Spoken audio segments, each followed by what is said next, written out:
Happy Crimson Wednesday, everybody. The Gary Ankylis, Fog is Green, Archisticolyses. Wednesdays are crimson. Wednesday. It is Wednesday today. It's a little bonus stream. Yeah, why not? Why not? We had Dan on last night. It was great. It was my Twitch affiliate streamer anniversary yesterday, and we had a lovely time. Did a giveaway. Dan came on. We chatted. He showed us some, like a, I would call it a big box, but it was actually quite a small box. It's like a C64 Teenage Mutant Hero Turtles game, and also showed us a little keyboard he got himself.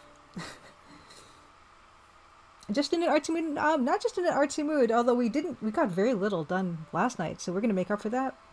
Jim plays games. Happy Crimson Tuesday. What the Wednesday? I know. Okay, so the reason why we're doing this today is Hungry Goria, who is an incredible. Actually, let's start off. Let's start off with Hungry Goria. Links. Rocky Mario, Happy Crimson Tuesday. Haven't been on stream for a long time. Good to see you. Yeah, it's a bit of an earlier one for people in case. I know my usual stream time is a bit late for a lot of people, and you know that's just how the time zones shake out. But I'm really pleased that I stream today. And the reason why we're doing this extra stream, yeah, Gary Enkless, Dan had an interesting talk about the effect of AI on his and the music business. Yes, exactly. And we also talked a lot about Taylor Swift. Like, I think we talked like 20 minutes about Taylor Swift. So stay tuned for that on the VOD, everybody. Yeah, Dan has a very interesting and unique perspective on that, which is not a usual perspective that people have. Spoilers, Dan believes that Taylor Swift is the greatest musician of all time, or greatest artist of all time. We're not going to get into that here, but yeah, oh, wonderful. Yeah, Jim Plays Games says, this is a stream that can actually be worked for. Beta Human says Dan is wrong. It's an opinion. It's one of those opinions where, you know, who knows? There's no wrong or right necessarily, although I disagree with Dan's opinion on that one, but I get where he's coming from.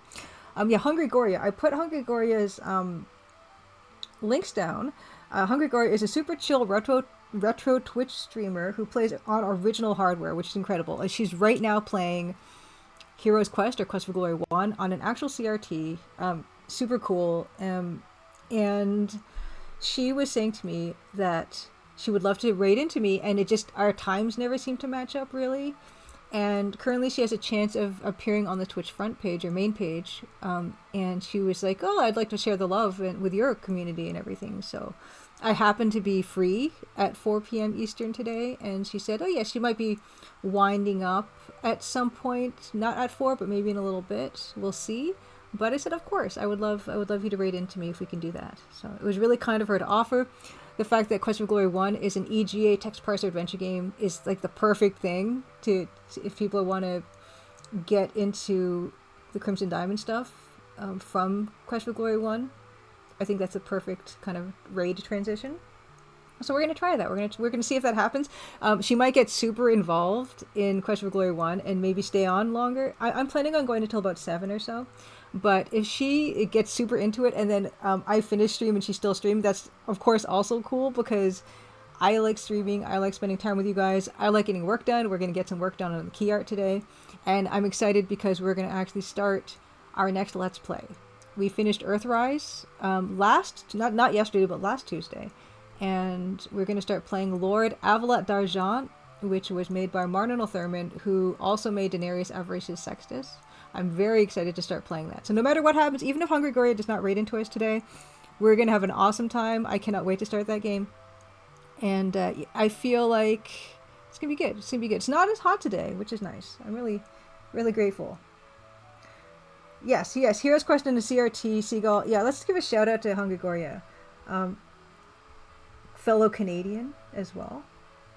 So it was really, really sweet of her to offer to raid into me. So we'll see if it happens. If it doesn't, like I said, it's totally, totally fine. Goria. Let's do this.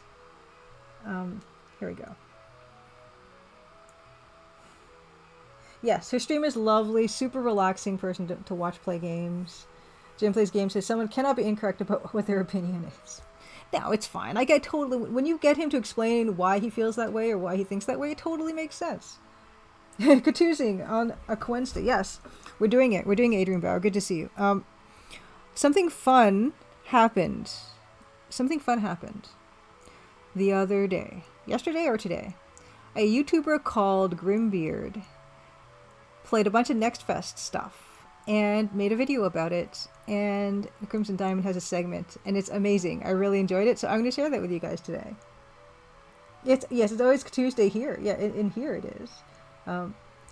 Here is Grimbeard is a YouTuber and gamer. Their latest video is Next Fest Grimpressions video, and there's the full video.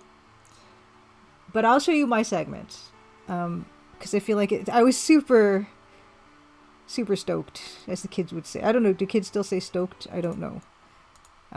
But we'll do that. We'll kick that off first, and then maybe we'll play the trailer in a little bit. But yeah, we'll do the Grimbeard video first.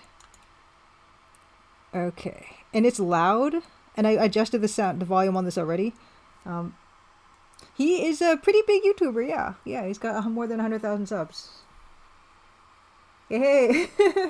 They call me JBL. So I just saw your personal video message from Fourth Wall. Thank you. Redwall, that game, computer game. Neon Totem, good to see you. I hear Gen Z say stoked and lit a lot. Yeah, it's like, I don't really say that much, which is why I ask. Okay, let's do this. Hopefully, yeah. I adjusted the sound, but it still starts kind of loud, but then ends up getting softer. So let's do this.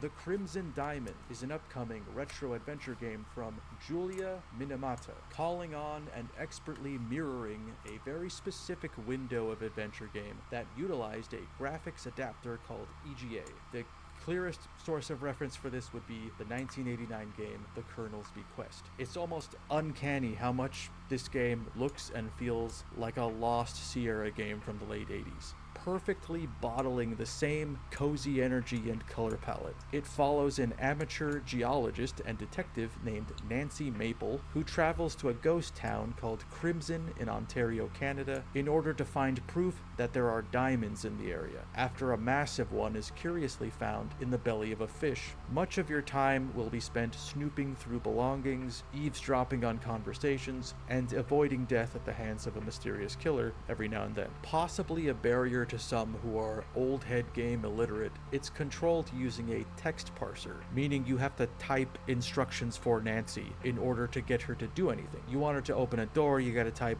open door. And if there are two doors, open the door on the left, and so forth. It's not as daunting as it seems and becomes second nature by the time you're nearing the demo's end.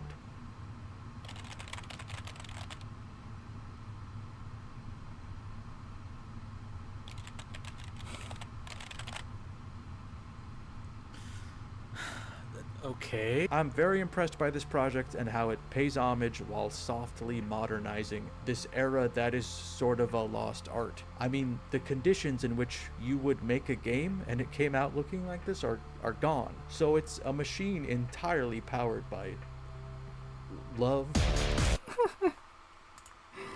Yeah.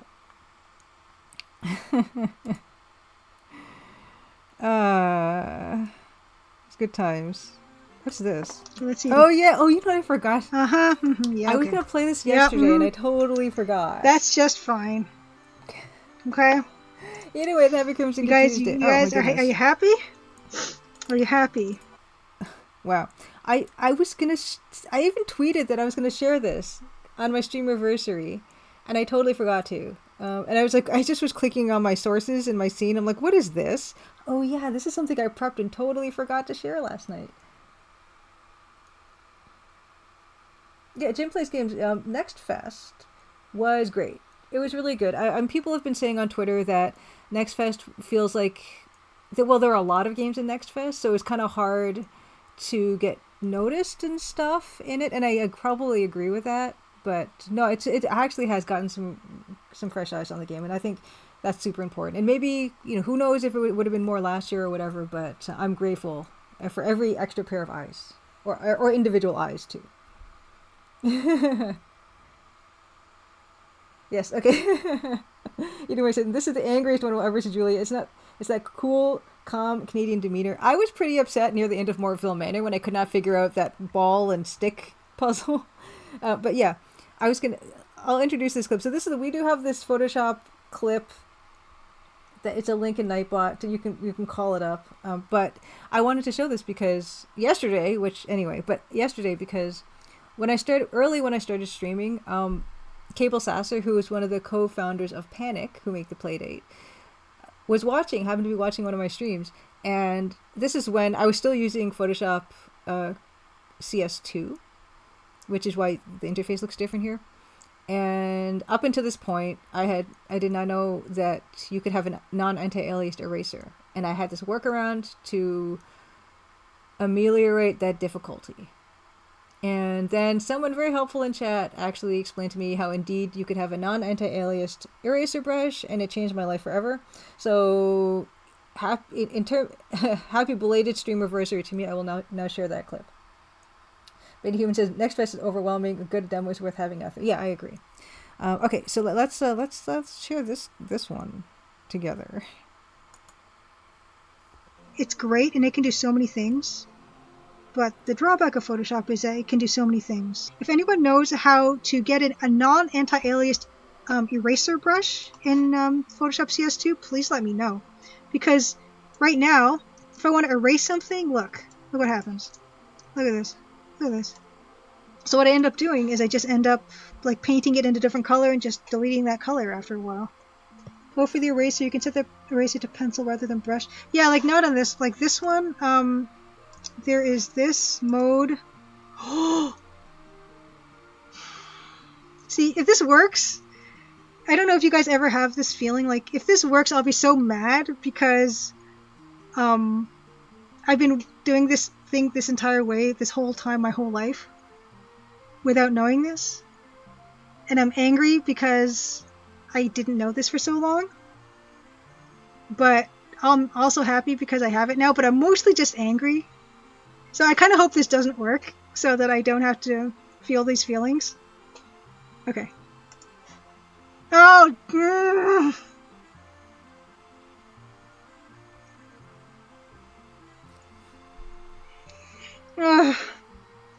Okay. Okay,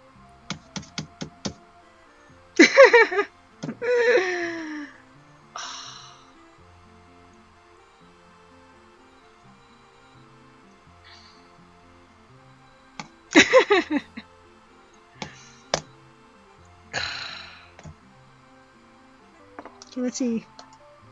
Yeah, okay. Yep, That's just fine. Okay.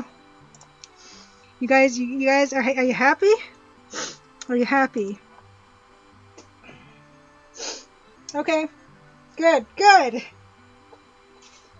Well, I'm gonna just stick with anger for now. That'll change over time, but you just have to give me a chance to square this away emotionally.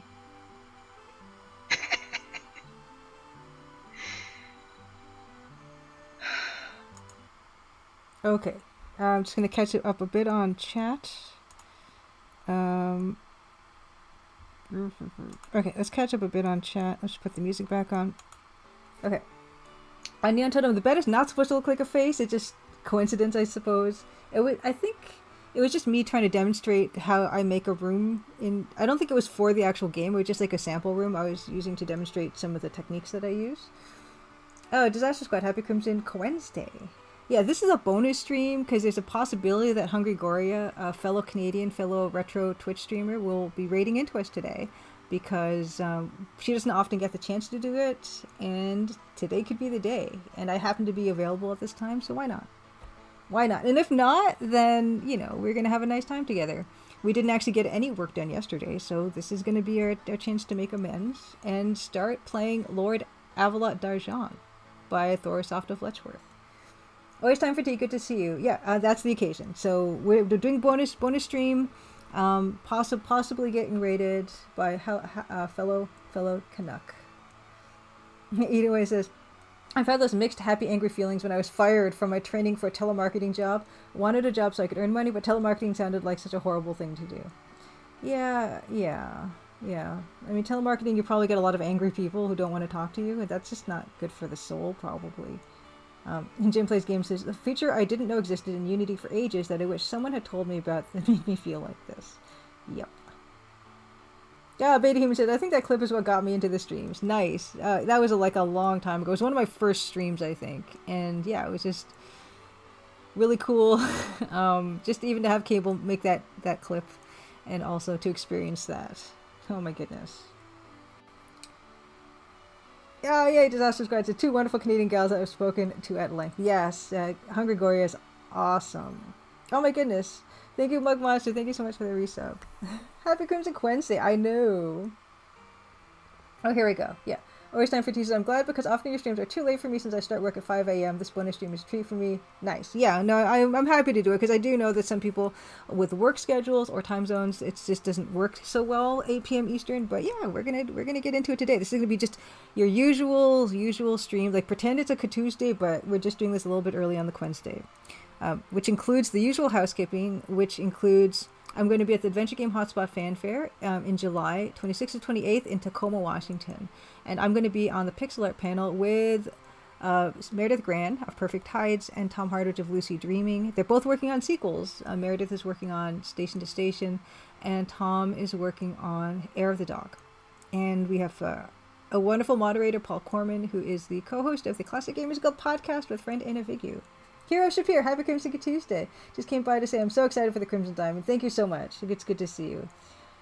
I'm excited too. I'm a little freaked out, but I'm excited too. Next we have usual stuff to get through. Yeah, I've got a Patreon, and I've set the deadline for July 15th. If you want to have your name in the Crimson Diamond credits, you can be an active Patreon patron of either of my tiers, and you will be in that. And your credited name will default to your Patreon username. If you want it to be something else, please message me.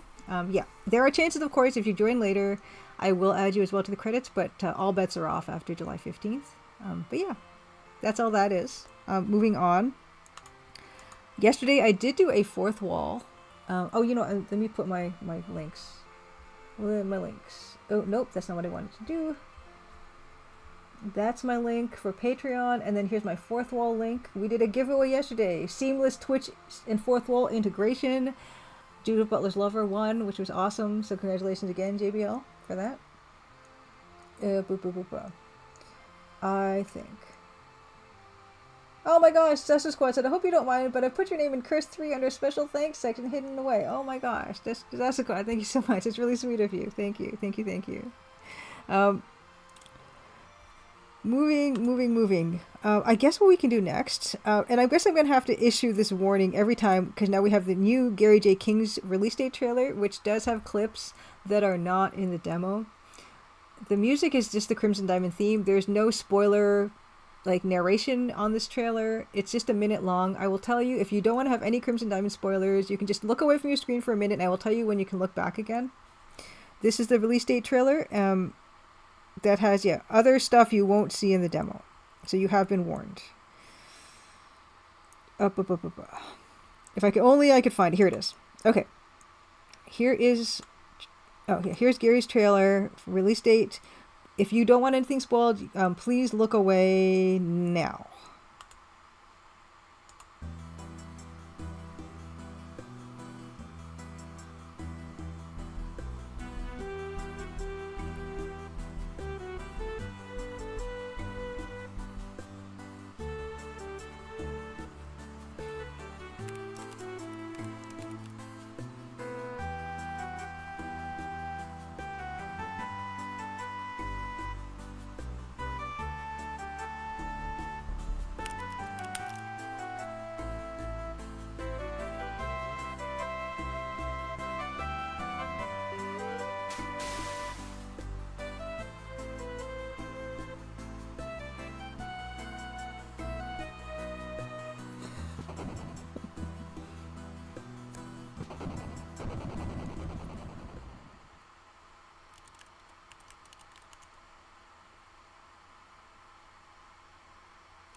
Okay, so that's the trailer. Anyone who had their eyes averted in fear of spoilers, you can now come back. No more spoilers. Always time for tea. If you missed the trailer, the launch day trailer, it is on my YouTube channel now. So you can check it out there. Okay. kind of dude. Happy Crimson Tuesday, Wednesday. 4 days before your birthday. Nice. The trailer is on Steam. Always Time for Tea. The new trailer is on Steam. The new trailer is on my YouTube channel, and the new trailer is on my press kit and my website. It's in all the places now, so don't worry about missing it. There are plenty of places to see it if you would wish to. Music back on. I think that's all the stuffs we had to do, all the housekeeping we had to do. We're gonna get to work. Let's change this to art. All right, changing this to art. Oh yeah, I didn't do my shortcut keys, I forgot. So we're gonna have to do this the messy way, I'm sorry. It's okay. Just infinity and beyond. Okay. So we did find, I think all the work we did last night, this was important work. All the work we did last night was find the right file, like my latest file for this, which is all this stuff neatly separated out. So we can try our best to try to fit all these weird Steam capsule sizes. And actually, as it stands, the Steam capsules actually look like this right now. I actually updated them this week because they were only the logo, which was not that evocative of the game. And so so the PR folks' recommendation, I actually went back and I just used some existing assets. And this is what the Steam capsule assets look like right now. But, and they might stay like that, I don't know. But I'm trying to get this key art done, and we're going to try to make it fit for all these different compositions. It's like packing for a trip. It's not a fun thing to do, but we're going to try. Okay. Always Time for Tea asks, will it be on GOG? I am in the process of possibly getting it on GOG. There's like a form I need to fill out and everything. And I had some questions about the form and I haven't heard back yet. So yeah, we'll see. I hope. I actually just re-emailed them with my same question and we'll see if they get back to me. Oh yay, Jim Quiz Games will most definitely stream when it is out. Nice. Yeah, that'd be awesome. I'd love to check that out. Yeah, the number of Steam capsule, and like they're all, it's a 231 by 87 pixels here, 374 by 448, 460 by 215, and 616 by 253. It's like the weirdest numbers. Dear lover, happy Crimson Tuesday, good to see you. Yeah, these don't look bad. So who knows, you know, maybe I'll just give up and this will just be for some poster or boxed edition or something. But we're going to try. If this fails, I might just say, forget it. I'm just leaving the capsule stuff to be like this stuff. But we're going to try. We're really going to try. So here's the blank. And let's actually save this as... Well, I'll put another white on top of this. So this is just blank. Okay. We're going to put all these little bits in and we're going to shuffle them around and try to make it all fit in a way that doesn't look like we're trying to make it fit, but we are. It's got to look effortless. And it probably won't. But we're going to try. We're going to have to try. This is just, yeah. I first, when I was doing this, I was like, oh, this is a fun compositional exercise. And now I don't know how I feel about it. I probably don't feel like that anymore. Okay, we're going to want it to be still pretty big. Is that still pretty big? It's not bad. Okay. They call me JBL. Says either I misspelled fourth wall as red wall or you're actually a mouse. I thought isn't it red wall or red guard is the game. Right. Oh my gosh, Mug Monsters, I haven't streamed in a long time for various reasons, but I think we'll also try to stream the game when it comes out. That'd be awesome, Mug Monster. Beer Lover 666 asks, will you be selling a hint book? That's a very good question. I actually have right now on my website, there's a link to a online hint book for the demo. And I'm planning on doing a full online hint book for the full game. And there's like a PayPal donate link at the bottom of it. So if people find it helpful and appreciate it, they can give me a PayPal donation, like a tip or something.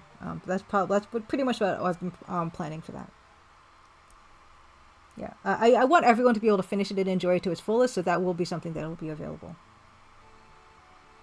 At Always Time for Tea says, I would love to see a map of the Crimson Lodge grounds similar to the map that came with the Colonel's Bequest. Oh, that'd be nice to do. That'd be really nice to do. That's something I need to do. Oh, Fourth Guard, thank you, Jim Plays Games. Fourth Wall is the merch stuff that I do giveaways on, and people you can buy stuff on that as well.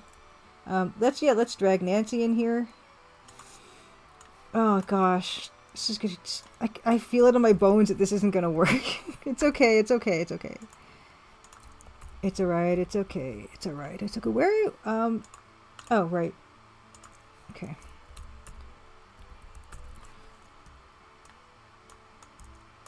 We're gonna start with having her be too big, and then we're gonna make her smaller and smaller until it doesn't work anymore.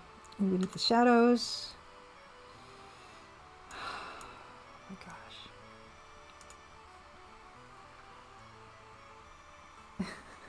Eating Way says, fake spoiler, I particularly love the bit where Kimmy's shouting out the windows at the flock of cormorants, fly, my pretties, fly! Ooh, always time for teachers. There was a book for potato lines that was purchasable via Amazon. I saw that. They might provide a bit of extra income. That would be a good idea, too. It's another thing to make. Let's start with them being that big. I'm not averse to the idea. It's just like everything, because everything comes down to me. And I would love to do all those things. Maybe at post-launch, I'll have all this time. And then I'll think about doing the other stuff. Because it's stuff I do want to do. Jim plays games. So you're going to have to color all these individually? Yep. Alexa, play It's Not Right, But It's Okay by Whitney Houston. There's a song by, there's a band called Mother Mother, and I like a fair number of their songs. And they've got a song that's like called It's Alright, It's Okay or something. And I really like that song. I also like their song, I think it's just called Drugs. Okay, so that's that. Okay, what else do we have to do? Okay, and then just background. Oh, background, let's get rid of the bucket and trowel. Oh, and the frontal cattail we need, probably. Also.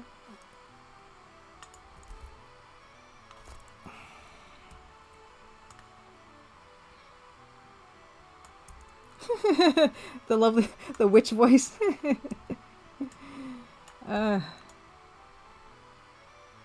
Oh, okay, either way, says also Quest for Infamy also has a physical hint book. Quite nice. Another thing that needs to be put together, checked, color corrected. Yep. Yeah, Jim plays games. I'm planning on doing this like illustration style. Just keep making this smaller and smaller and smaller and smaller. Okay. We'll start it with it being that big. Actually, I'm sitting cross-legged. Okay. I have in here key art. I have some illustration samples of my own. That it could end up looking like, I'm kind of wanting to do it like a Nancy Drew cover, but I don't know how to paint like that. I might try though. But my art style actually looks more like this stuff. So it could end up looking more like this, and it probably will. Who am I kidding? But I want to try other stuff. Oh, Bel Bontino, Hyper Crimson Tuesday says, I love Murdoch Mysteries. Murdoch Mysteries is really good because it's actually set in Toronto and it's set in like the same era. And it's funny that I haven't watched that very much of that show. So here's my actual illustration work that I've done. And you can see it's very flat colors, very like line based. There are so many Toronto jokes. Maybe I should watch it, Bel Bontino. Happy Crimson Tuesday, by the way. And Beta Human agrees. Mother Mother's awesome. I got to see them for $8 twice in one summer when they went on tour slightly before they got really popular. Nice. Yeah, I like it. Some songs I only like the one song and not the rest of a band's music, but Mother Mother I like at least 3 or 4 of their songs, and like same with like Sean Paul. I like a bunch of Sean Paul songs. And this one is another one I did. So it could look like these, I mean, honestly, be prepared for it to look like this. If anything. This is practically EGA. But yeah, this is just my other illustration stuff. So, I mean, you could see it's pretty much the same. They're so close to her, like, why would they need binoculars? Okay, anyway, it's fine.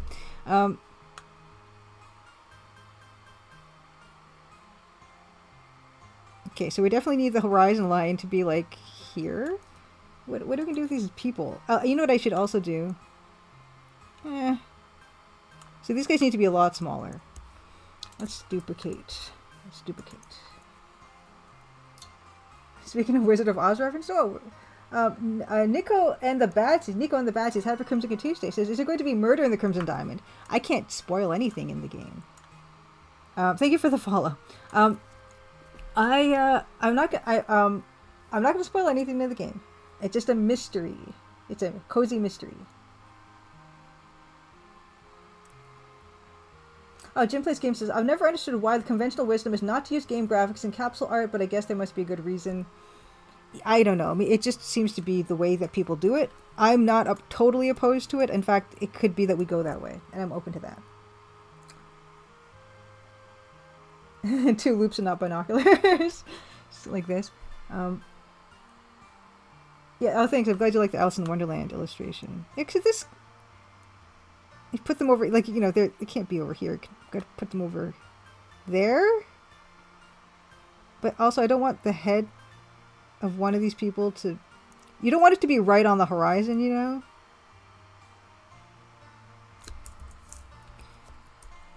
It looks like the trees are coming out of his head. Can we fix that? You see what I mean? It's like packing for a trip. That's what this is. Like, what if he made this smaller? Well, you can't make stuff... You can't make your clothes smaller. I mean, you can, but it's not going to be something you can do within the time it takes to pack for a trip. Yeah, there's a murder of cormorants. Yeah, I don't know what a flock of cormorants is. Yeah, Jim Plays Games, yeah. It could be that the old days of Atari cartridges and box having cool painted scenes on the cover that look nothing like the game. Yeah, I was talking about how Adrian Bauer actually made these amazing Sega Master System. Oh, that's not bad. Now that tree, I have to get rid of the tree. Gosh darn it. But that's not bad, actually. Adrian Bauer made some mock-ups of a Sega Master System box for the Crimson Diamond. And I said that what I actually kind of like about those boxes is that they're not overselling the game's graphics in the way that a lot of those old Atari games did. Oh yeah, thank you, JBL. Why don't you feed all your Crimson Diamond art into an AI, make it generate the capsule art? I'm sure that would be great. Just morally and creatively, I think that's a sure thing. Oh, the Benjamin Rivers. Hello from blistering downtown. Yeah, oh my goodness. Let's shout out again. Benjamin Rivers, fellow Toronto game dev, fellow person melting in the heat dome. It's not, it was worse yesterday, I think. It was more humid yesterday. See, this isn't bad, right? We're not seeing any of the cattails, but that's okay. They're conveniently being... They were conveniently being hidden until I got... Yeah, here they are. Conveniently being hidden. That's actually not bad, except for the tree, but that's behind her now. That's actually... That's not bad, but I need more stuff back there now. I need to just extend the bushes more. What if I change... And what if I made her bigger again? Another thing that you don't want to do is you don't want to do too much resizing because it's just gonna...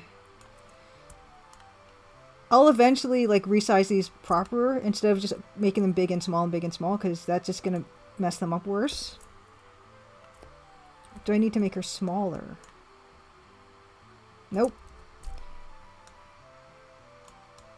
That's not bad. Like, you can't tell that she's kneeling, which is fine. Yes, Jim Plays Games. The Master System boxes with those weird grit paper covers. My favorite is Black Belt. That just had a clip art style foot with explosion on the cover. Exactly. Yeah, I love the Atari box paintings. I would just absolutely love to commission something like that for this, where it just looks nothing like the actual game. Like, you've got like giant gems like coming out at Nancy, and she's like trying to dodge them and stuff, and it'd be so good. It would be so good. Ace, Happy Crimson Tuesday. Yeah, Whiskey Tango Foxtrot. On days like this, I'm really glad I got my portable AC. It's only good enough for one small room, but having one comfortable room in my apartment is a lot better than none. Yeah, it's just, you do what you can, you know? And your body can only really be in one room at once. We don't want her completely off to that side. We're gonna want...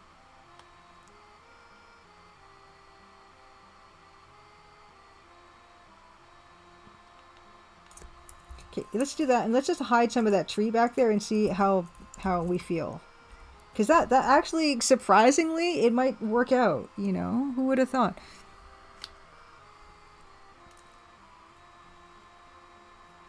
GBL says, also an AI Julia could do these streams and then you would have more time to walk around for no reason. I really like walking around for no reason. I don't like walking with a reason, because then I feel like I have to rush. Think of all the time I'd save doing the creative fun things I like to do. I could just wander around. To Eating Away says, the fake/improvised box covers sound like a good side project once the game is released. I'd love to do that. Oh yeah. The AC, like for a computer, yeah, you're gonna need that. Thanks. I'm glad you're liking the thumbnails, Benjamin Rivers. Yeah. So that actually, except the fact, see now there's a bit of that the bottom part of that land stuff is kind of bad. You don't want that stuff at all, or you want it more. You don't want it a little bit, so it looks like a mistake. Let's move the logo back up. Can we make the logo just a little bit smaller? Is this fun? Is this fun to watch? I'm so sorry.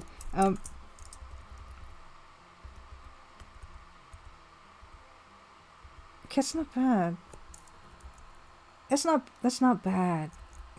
I was expecting way worse. Okay, let's try a different one. Let's tackle another one. Let's tackle this one. Oh, just.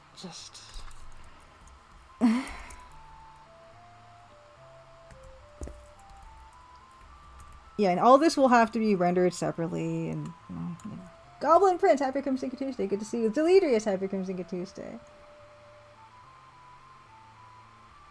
Yeah, it's walking with a reason. You know, I walk very purposefully when I have a reason, even when I don't have a reason. I think that's just like a safety thing. Like you want to look like you know where you're going, even if you don't. 'Cause yeah, people. All right, let's try this again with this logo. Yes, Deleters, Crimson Wednesday every day. Crimson Wednesday. Thursday is one where I put the VODs out, so it doesn't really count. We've done a Friday before. We've done Monday. I did a Monday not that long ago. Like last week I did a Monday. What's it? You know what I need to do? I need to actually have this one open. Any day. Oh yeah, you know, I was thinking of like August really doesn't work with that naming convention. I was about to say anything can, but no, it won't. Cathogust? Okay, so this, let's make it a bit smaller.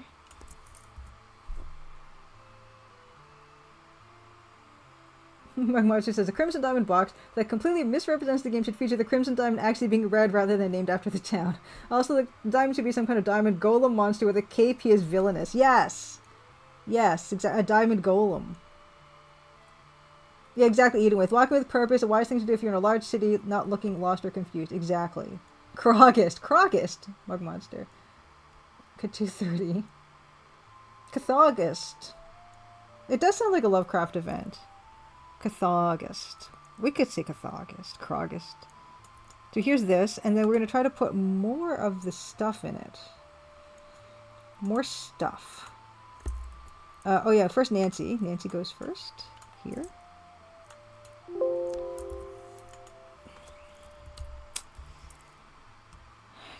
How much of this do we want in here?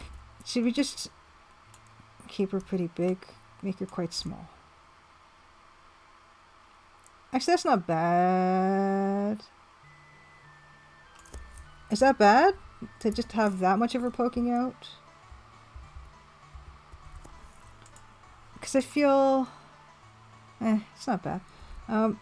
Next we need shadow people.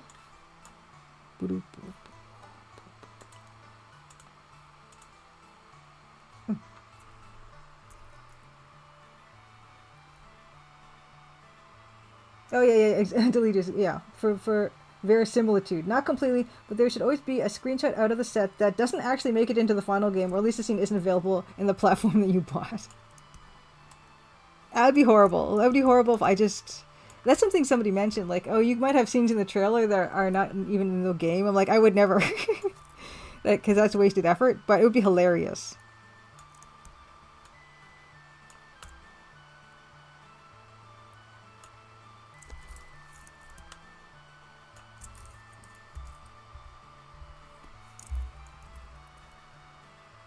Early screenshots of Quest for Glory 2, which never made it or changed in some way later on. Yes. Yeah, I think it's pretty standard. Base the box art on the Amiga version. The Prime Minister, Mug Monster. Who was the Prime Minister of Canada in 1914? Was it William Lyon Mackenzie King, or who was it? I don't even know.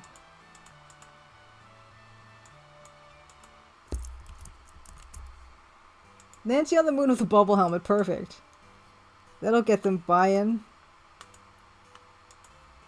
Sky's the limit.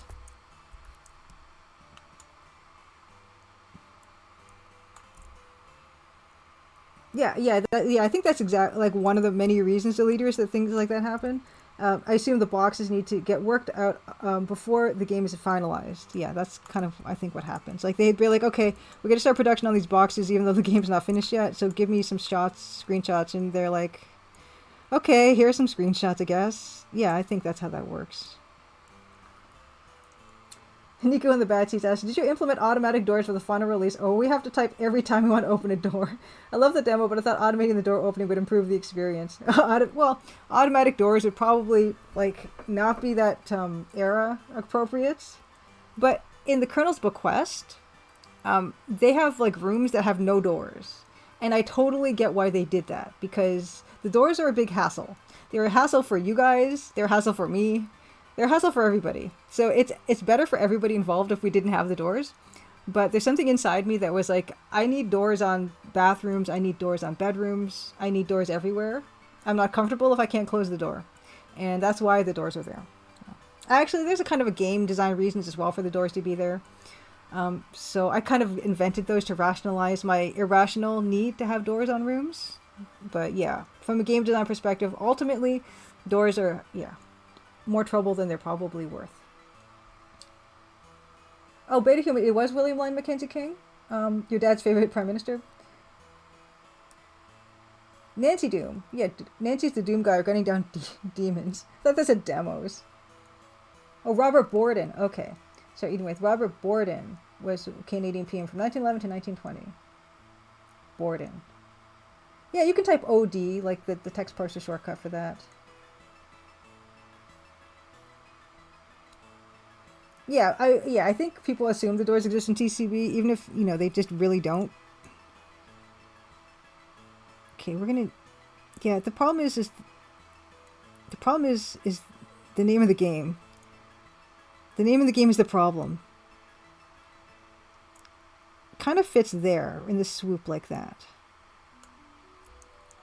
How much smaller can we make it? This looks bizarre.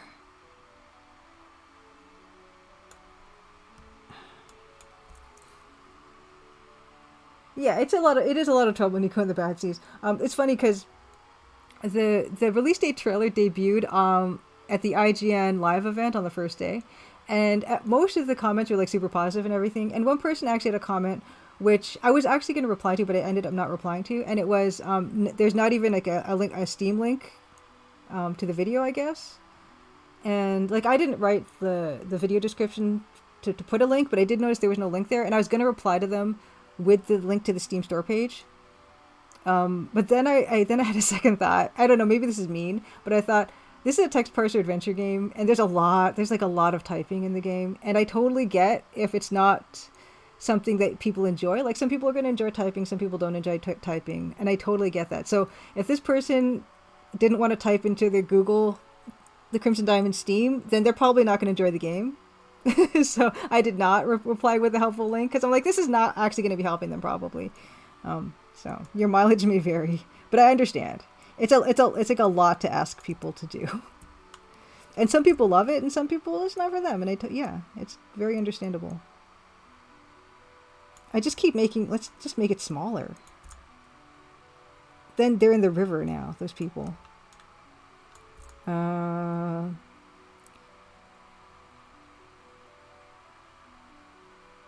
we make them not be in a river? Just get rid of the river completely. And get rid of the tree.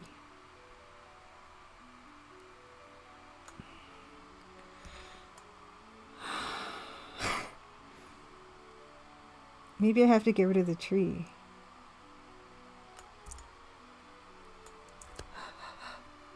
Yeah, for Magpie, early stream, bonus stream. Yeah, we're doing it.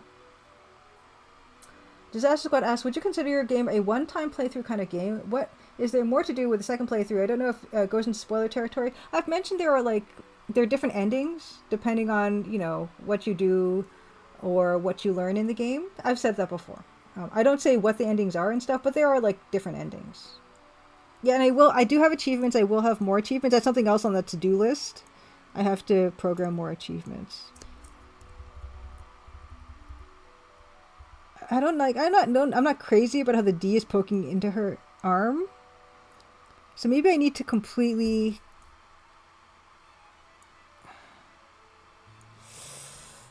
get rid of that. Get rid of the embankment or escarpment or whatever. Don't get rid of the rivers, draw water wings on them. Put them in inner tubes. Oh yeah. Mackenzie King liked seances. I do remember that from a book that I read. And Jim Plays Game says, do you get a score like in Colonel's Bequest?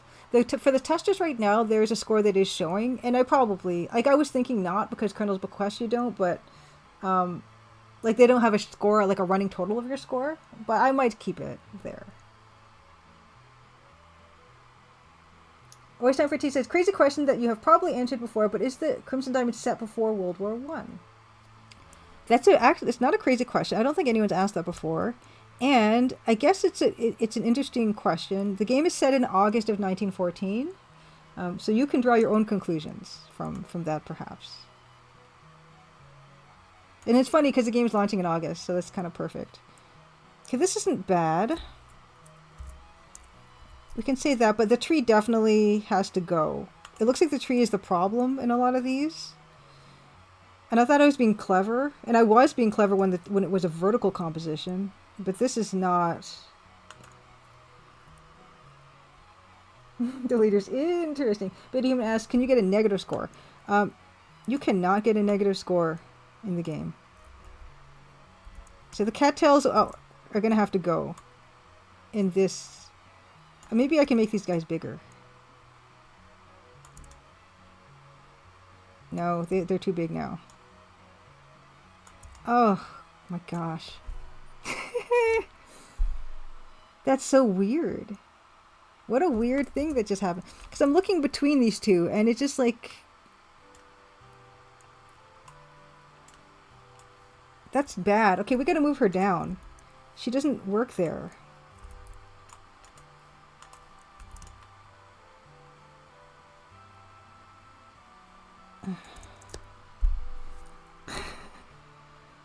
What am I doing? Jim Plays Games. I haven't finished Colonel's Bequest, but I heard Pushing Up Roses talk about how when she first played it, she didn't know about eavesdropping, so she got the lowest score. Yeah, I mean, it's easier to miss that in Colonel's Bequest than in my game. Whiskey Tango Foxtrot asks, is there a seemingly innocuous item in the first room that, if you fail to pick it up, makes it impossible to complete the final puzzle? Yes. No. Of course not. No, I would never do that to you.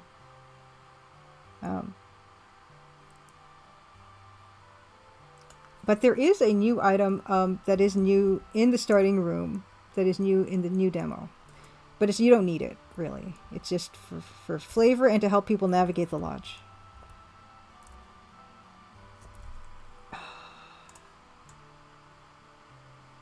Okay, this totally isn't working. Like, she can't be all the way up here.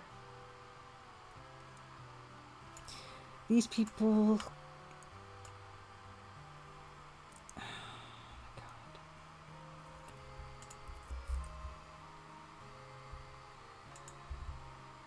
Are we having fun yet? That's not bad. Gosh.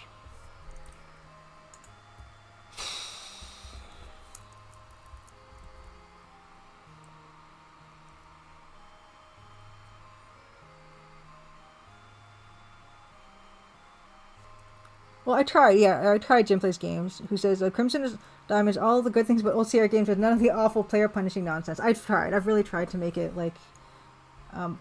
a nicer experience. Nico in the Bad Seeds asks, can you die in the Crimson Diamond? You can indeed die in the Crimson Diamond, but you have to work for it. You can't like fall off a stairway or anything like that. But you can die. I can't remember how many deaths there are. There's not too many deaths. That's something else I would have liked to do more of, is add more deaths and stuff. But there are a few, and but you feel like you've earned them. Like in Earthrise, how my head would explode if I would go into the non-pressurized areas of the asteroid base. My head would explode, and we all knew I deserved it. So that type of fair death. That's not bad. Okay, next. What's the next one we have to try? I could even probably make that logo a little bit bigger.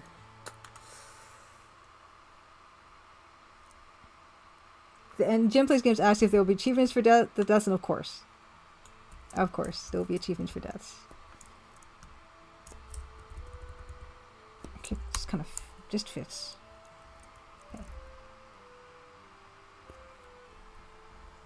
Yeah, you can bug monster. Yeah, you can die 2 ways in the demo. Yeah, always time for teasers. Zach McCracken was like that. You really needed to ignore the obvious warnings before you could die. And yeah, the thing about the dying is, yeah, we all, like, I don't know, we all, but I was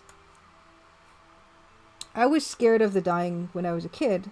But I do appreciate it because it's better than a soft lock where you don't know that you cannot proceed anymore in the game. Like, a death in a game it doesn't really, at least in an adventure game, it kind of doesn't have, it's not really a penalty, right? It's more like a fun thing you can experience, and then you know at that point that you cannot continue, and it's like it's not super cruel.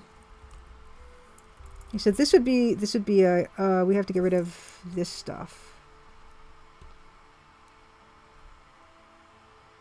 which is, you know, fine. In fact, can we just get rid of all that? It might actually be better to just do something like that. Just weird bushes. Yeah, like that bottom grass stuff is kind of bad. Yeah, if you haven't saved in a while, yeah, it is annoying. That to be fair.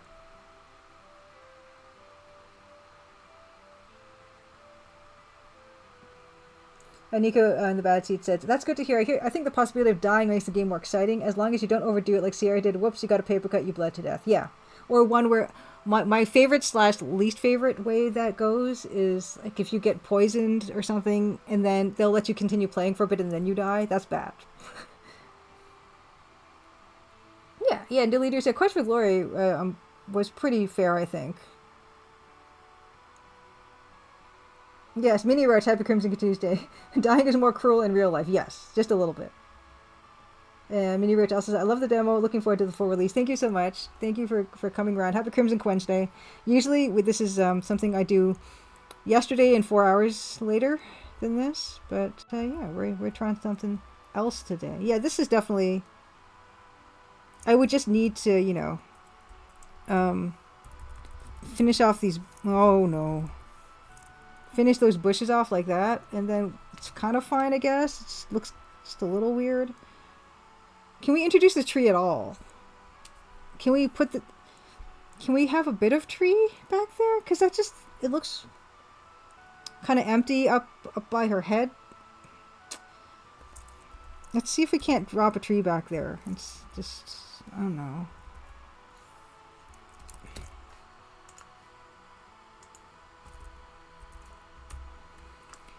Oh, yeah.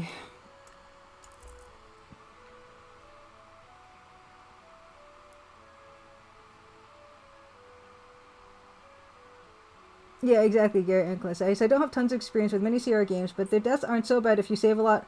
But what's really bad, yeah, is the Walking Dead scenarios. You don't know you're done and miss something when the game is over. Well, game over you later. Like, you'll just pitch over dead because a snake bit you half an hour ago.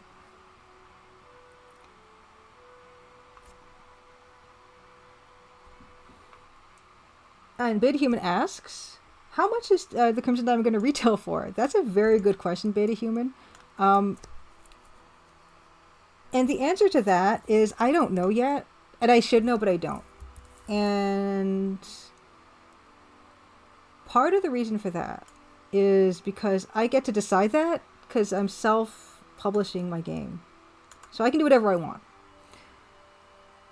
But I don't know. I don't know what to do.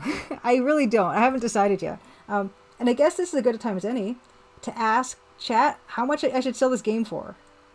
Because there's a lot of factors involved in that, right? I mean, you want the people who are super nostalgic and want to play it, but you also want to try to get people who are willing to try it out, right? Because not a lot of people will have played a text parser game, and so you kind of want to price it in a way that encourages them to try. So it's tricky. It's a tricky question.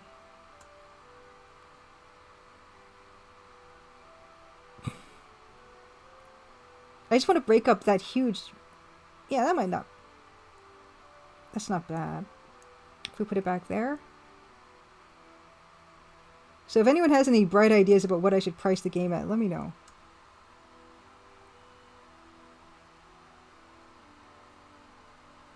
I don't like having like that branch right in the corner. What if I made it bigger?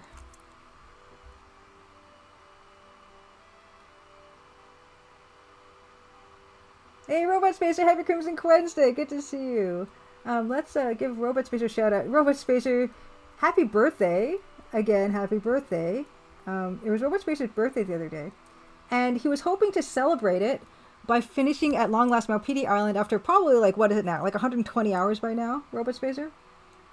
Unfortunately, it was not to be, but stay tuned. I'm going to be at the edge of my seat next week for that. Put the train in front of Nancy. Thank you, Jim Plays Games. Oh, nice. Okay, Mini Roach says, I rarely manage to catch a stream as I'm on Sweden time and it's soon my bedtime. Yeah, I'm really glad that the bonus stream is, you know, helping people with different schedules and different time zones. Yeah, Nico and the Bad Seeds, yeah, like Sierra was kind of merciless about the soft locks. But then again, you know, it was kind of like when you're inventing an entire genre, you can be forgiven for the rough edges. But I have no excuse because I've had the benefit of learning from decades of experience. And that's also why I really like to play old EGA adventure games on my stream. So if anyone here is new to Crimson Wednesday or Crimson Tuesday, yeah, I tend to finish off the night with playing an EGA adventure game from like, yeah, the late 80s, early 90s when the era of all that happened. And it's really instructive because you can kind of see like where all the friction points are, and then I am very aware of trying to reduce those in my own game. Yes, pricing hard. Okay, Mini Richard heard Rami Ismail have a discussion about that, putting a price on an indie game. Yeah, price tough. Yeah, Jim Plays Games, that's the typical practice, is to look at what other games of similar genre and production quality are priced on release, yeah. Yeah. Yeah, Mug Monster, 20 US. That's initially what I was thinking. But then some people have been saying that I should price mine at 15 because there's no voice acting and, you know, it's EGA and slow res and all that. I understand because, yeah, they're games that have sold for 15 or less that had all that voice acting and everything, and that takes a lot of money and labor and time to do. Okay, yes, happy birthday, Roadspace. Yes, it's today.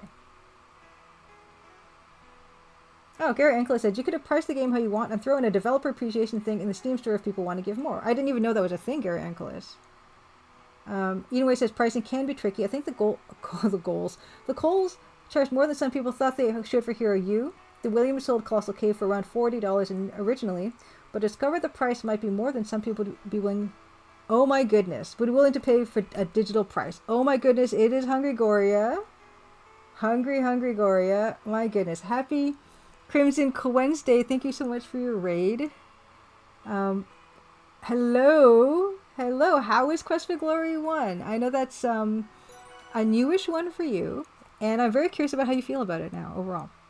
Thank you so much for the follow. Let us yeah, I've got a little notification of prepared for Hungry Goria here. Hungry is a super chill retro streamer who plays on original hardware, which is really cool. I saw you playing on the CRT for Quest for Glory 1. Please do follow her. I'm going to give her a shout out. Fellow Canadian as well. Super relaxing stream. All around super cool person. Let's give a shout out to Hungry Goria. And she does have, you can follow her. Oh, 4 minutes. What, 4 minutes? No way. I gotta wait 4 minutes? That's a long time. But please do follow her. You can, the Nightbot links are her Twitch, Hungry Goria on Twitch, Twitter. She has a Patreon, and she does have a blog too, which is really cool. Thank you so much for the follows, everybody. Oh, you can't wait to play my game on the monitor. Fantastic. Okay, what we're going to do is we've been struggling with key art, but we're going to transition over to real quick. I'm going to introduce myself. Happy Crimson Co-Wednesday. I usually stream on Tuesdays at 8 p.m. Eastern. Art stuff like what we're doing tonight, and then I end the evenings off usually with playing an EGA text person, hopefully text person, but EGA adventure games. So I do a little bit of retro Twitch streaming myself, not on original hardware though, but it's really fun. I love the old games too.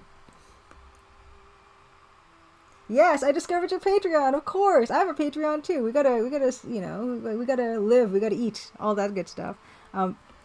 And yeah, I've been making the Crimson Diamond for a long time, but it's coming out. It's coming out on August 15th. It's coming out at long last, and I'm very excited about that. Yeah, Nightbot just dumped a bunch of links down. thecrimsondiamond.com is where you'll find all the links to everything, social media, YouTube, all that stuff. And especially important is, the Steam store page link. Please wishlist the game if you can. It super helps out indie game devs when we launch. Gives us more visibility on the Steam store page. So that's super good. And what else have we got? I think that's it. But I do want to play the trailer, the new and improved launch trailer. And I will be, it will be launching on Steam and Itch.io and Fireflower Games. I am working on getting on GOG, so yeah, stay tuned for that. That was not all solidified by the time I got the trailers done, but if and when I do get to be on GOG, I will change the end card on the trailer. I'm just gonna catch up really quick before I do the trailer. Hungry Raid, thank you so much. Thank you so much for the follows as well. Yes, hello there, Vanilla Cuckoo. All the people who've come in, thank you so much.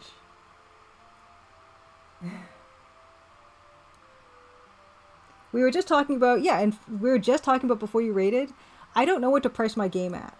And I'm self-published, self-funded. I've got no one that's telling me to price it a certain way. I'm just asking for a lot of advice.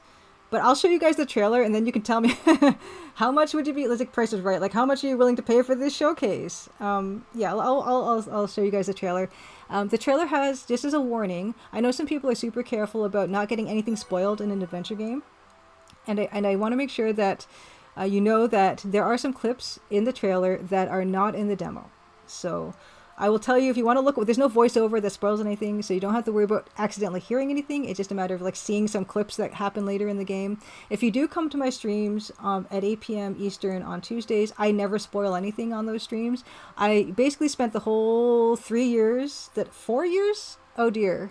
4 years that I've been streaming, I've been working on art that's in the introductory sequence. So no one in stream chat knows anything about what happens in any of the other 6 chapters. In any of the other 6 chapters, they don't know anything that happens. I've kept that under my hat for all this time, so don't worry about that. We have no spoilers here.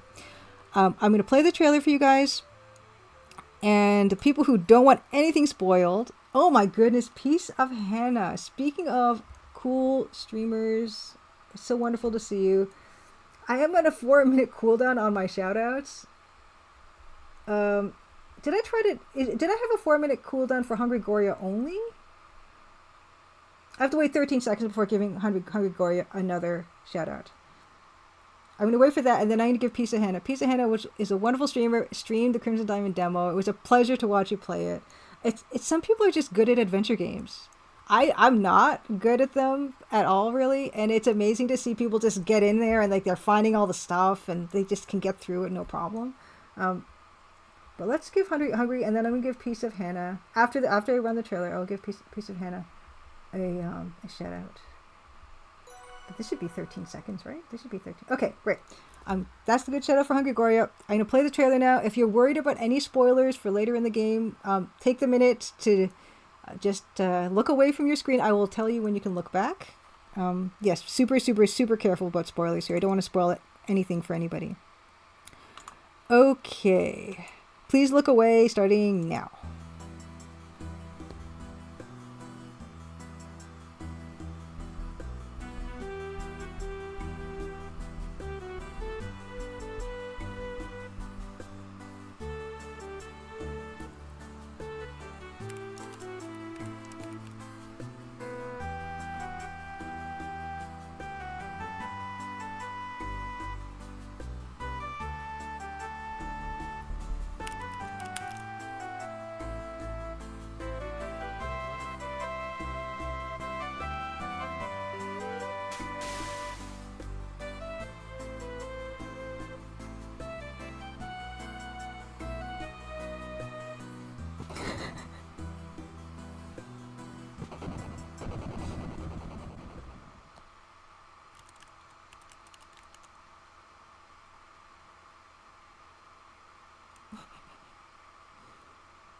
Okay, so anyone who was worried about spoilers, you can now look back on the screen.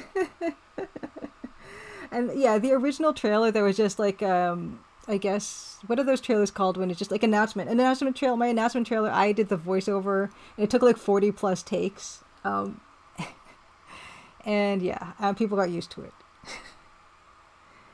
So, okay. Oh, 13 more seconds, are you kidding me? SH done, happy Crimson Wednesday. I thought I'd given it appropriate amount of time, but I did not. I gotta write all that down again. But yes, thank you so much for the raid, Hungry Goria. Thank you so much for the raid, Piece of Hannah. Oh no, not that one. Different person. Fantastic. So there is the trailer, the release date trailer, and August 15th. Oh dear. But you know what? Here's the thing: is the game is done. 100% the game is done. All the art's done. Everything's in, beginning to end. Everything is done. Just bug fixing right now. Bug fixing and Steam achievements and key art, which we're working on tonight, and handbook. I'm going to have an online handbook for everybody. I want everyone to see every aspect of this game. I don't want there to be any issue with that. I know text parsers can be tricky, and I want people to enjoy this thing to the fullest. Oh my gosh, Piece of Hannah, thank you so much for the sub. Yeah, I'm very dedicated to making sure everyone can get the fullest Crimson Diamond experience as possible, so there will be an online handbook. And I think, is that it? I think that might be it. Okay, we're going to get back into key art in a bit. Maybe in another half an hour, 45 minutes. Oh, thank you so much for the follow.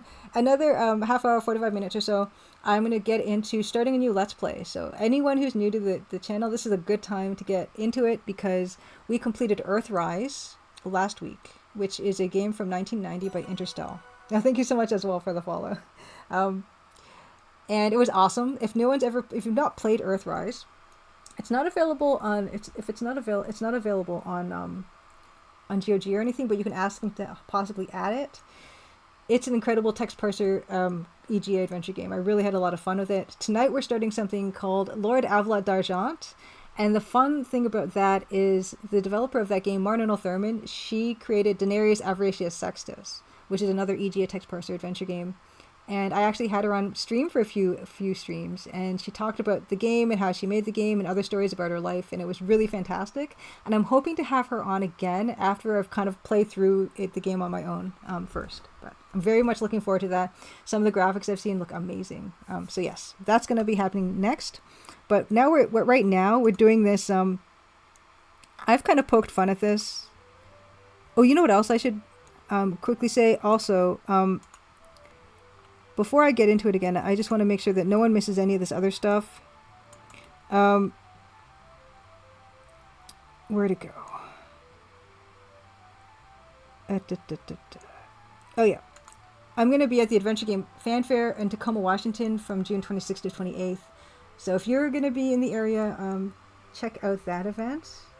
I will have links in the Nightbot. So there it is.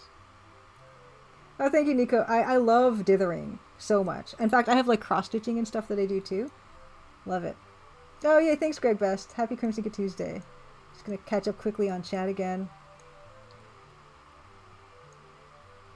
And let's see. Okay. Okay, good. Yeah, the bucket is a favorite here. The bucket is an emote, yeah, as well. Robot Spacer's got it, yeah. Okay. Oh, Mug Munchers, I still share the old trailer with people. I think the voiceover is useful for letting people know what the game is about. Yeah, I should actually have like a link for the old trailer. Like the old trailer is on my YouTube channel still. So. Okie dokie. So that's that. And also, if you want your name in the Crimson Diamond credits, if you become a Patreon patron by July 15th, that can happen as well. So, got through all the stuff. Let's get back into Photoshop. This exercise in just trying to make Steam capsule art. Oh, also for raiders, yeah. Now that you've seen the trailer, how much are you willing to pay for a game that looks like this? Because I got to set a price eventually, and I'm kind of on the fence about it. A lot of people who know about these things have been saying 15 US. I don't know how I feel about that. So let me know. I know some people threw some numbers out for how much they think. And I totally... Oh, Mr. Joe, happy Crimson Tuesday. Good to see you.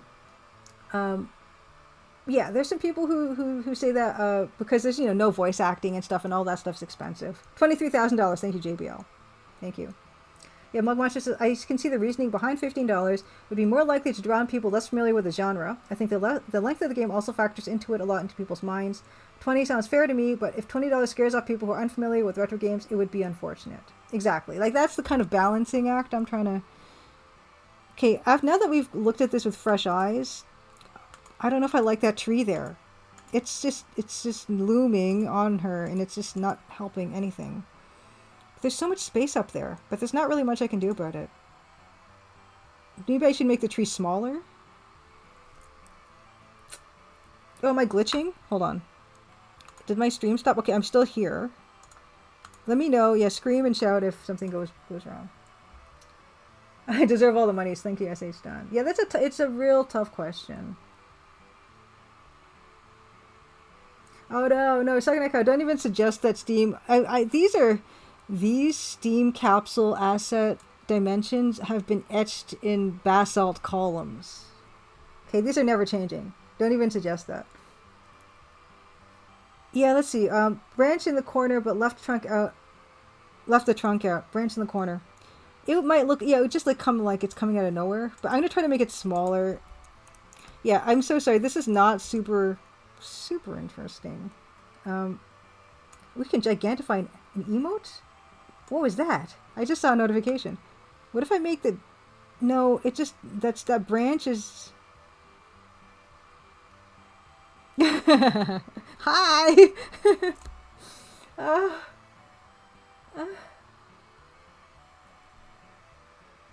Yeah, Mugmaster says, like, I'm certain there's some people gladly pay more than 20 for it, but you do kind of want to throw a water net. Yeah. Oh, yeah. Also, you got to keep into consideration the kinds of discounts you're going to be setting. I'm not going to do crazy discounts or anything, probably. Zessa Hedron says, 20 is my eyeball, but I agree 15 is a lower barrier to entry, but like you're doing it all solo too, feel like it should also be compensated. It's interesting, Zessa Hedron, that you say that because, yeah, there's two different schools of thoughts. Hi! There's two different schools of thoughts about that. One of them is, you're doing it all by yourself, so, like, your overhead is low, so you can charge less. But then other people saying you're doing it all yourself, so you should charge more. Yeah, second account. The layers, doing the art in layers is like is really handy. It's kind of painful, but it's handy. Whatever lets your logo get as large as possible. Yeah, the tree is not helping. I'm gonna just forget about it. I might move her over more this way, and then I could make it a little bit bigger. Make the logo bigger. Always Time for Tea says, Thimbleweed Park retails for $21.99 on GOG at its normal price. Yeah, but then you've got, like, you've got your Ron Gilbert, and you've got this whole team of people, so, and voice acting, and add a diamond constellation in the sky above her, JBL. Let's make this, we can make it bigger now, kind of. A little. Okay. Everything kind of looks shoved over there. I hate this one. I hate it. Nothing wrong with a little negative space. Go on, some of you're an artist, and you're right. Okay. Gary Ankler says, Heroines Quest is free on Steam, but has $2.99 DLC developer appreciation package that includes developers' documents and information on the history of Heroines Quest, several resources that ended up not being in the game, and an old alphabet build to play around with that was useful for internal bug testing. Huh. Oh, Underlock V says, 20% off is the number I think that notifies the whole wish list. Like, I don't think it'll ever go on sale for more than like 30%. I say that now. Yeah, Halo. Okay. Yeah, let's just. Can we give her one of these Halos? The ones that look like the, this? Oh, thank you so much for the sub. Thank you. Seven Castle Forest, thank you. Can we give her, like, demon horns?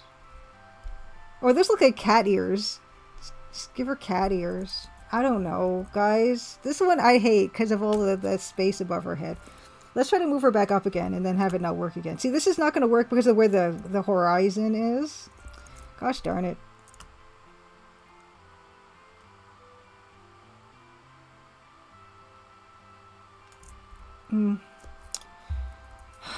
Steam. Oh, yay! Underline says, I will buy full price. Mugbanch says, I think the average gamer doesn't consider how much overhead was involved with making the game, to only care how much they have to pay. Yeah, that's true. For me, it was made by solo dev. It's a passion project. Does sweeten the pot. Top Hat, thank you. Oh, how you guys? A burger. Cat ears, 600% sales lift on Steam. Just give her a stovepipe hat.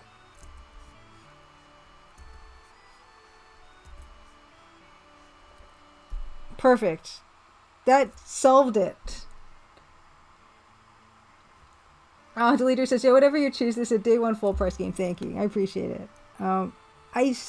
Okay, we need to take a break from this one because I don't want to look at it anymore. There's just too much space. Okay, wait, what if we... No, see, the logo is the part that makes this hard, right? So this one's not bad. I don't mind this. That one... Okay. And then the other... What's the other one? What's the other size? The vertical. Yeah, the vertical is fine. Like, this one is the vertical. And the vertical is pretty much just this. The vertical is just this with the border. That's all. That's what that is. That's fine. That's what it was designed for. Ugh, it just breaks my heart to see the other ones.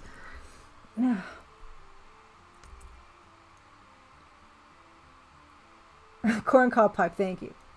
Thank you. Santa Claus, good to see you, by the way. Says, I never ever pay for games, but I will happily pay for this one. I was very hyped to hear there's a release date schedule. Thank you, I appreciate that. Seven Castle Forest says, I love Steam, but it's a shame how much it has devalued games in people's minds. Yeah, think about it. I was just, my gosh, thinking about how much these games used to retail for back in the day. Like $70.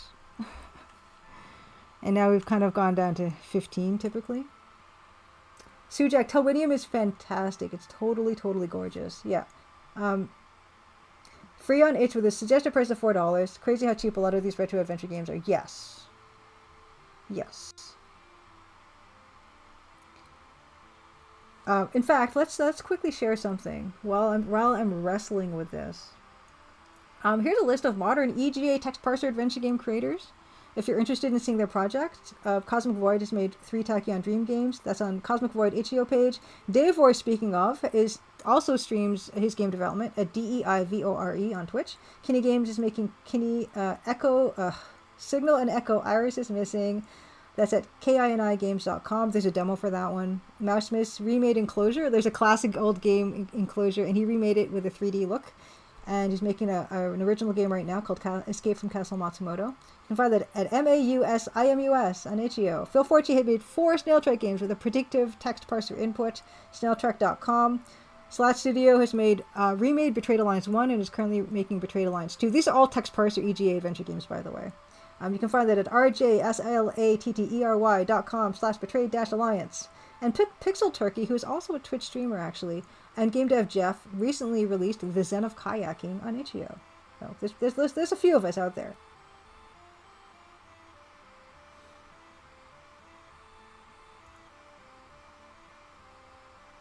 Yeah, and basically, yeah, Seven Castle Forest, yeah, the idea that so many hours of people's lives usually ends up being cheaper than a sandwich at McDonald's. Yeah, I mean, I don't even want to think about how many years I've spent on this. Like, everything from the demo onward has taken like 6 years to make. And that's a long time, but I was also kind of teaching myself how to do everything. So I like to tell myself the same happy lie that every game developer has ever told themselves, which is the next one will take less time. Because now I know how to do all the stuff that I had to learn. So this one, I'm not worried about this one. I'm worried about these ones. And you know what? Okay, how about this? This is another thing to consider. Do we like these? Okay, we can just minimize these ones. Okay. Do we like these ones better than these ones that are just made of the assets? Was all this for no, well, I wouldn't say no reason, because I could still use these for posters and stuff. But when you put these against each other, oh, thank you so much for the follow. When you put these against each other, like, how are you feeling about these, right?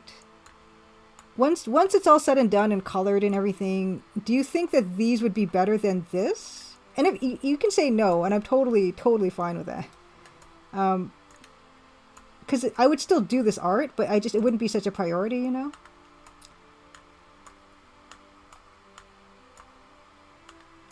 There's no right answer. Yay, second Kyle. I promise someday I'll make a parser game. Yay! And 4 Magpie has space on the shelf for it. Fantastic, too. Yes, I plan on using Adventure Game Studio for my next game as well, because it's going to look like this. Like, my next game's not going to be VGA or something. My next game's going to be an EGA text parser adventure game. And I've already have lots of notes about it, and I'm very excited. I even have a name for it already. Yeah. Whiskey Tango Foxtrot. I'm hoping that my next game will take less time, because my first one will have sold well enough for me to hire a team. I like doing everything myself. Retro Old School. Yeah, happy Crimson Tuesday, by the way.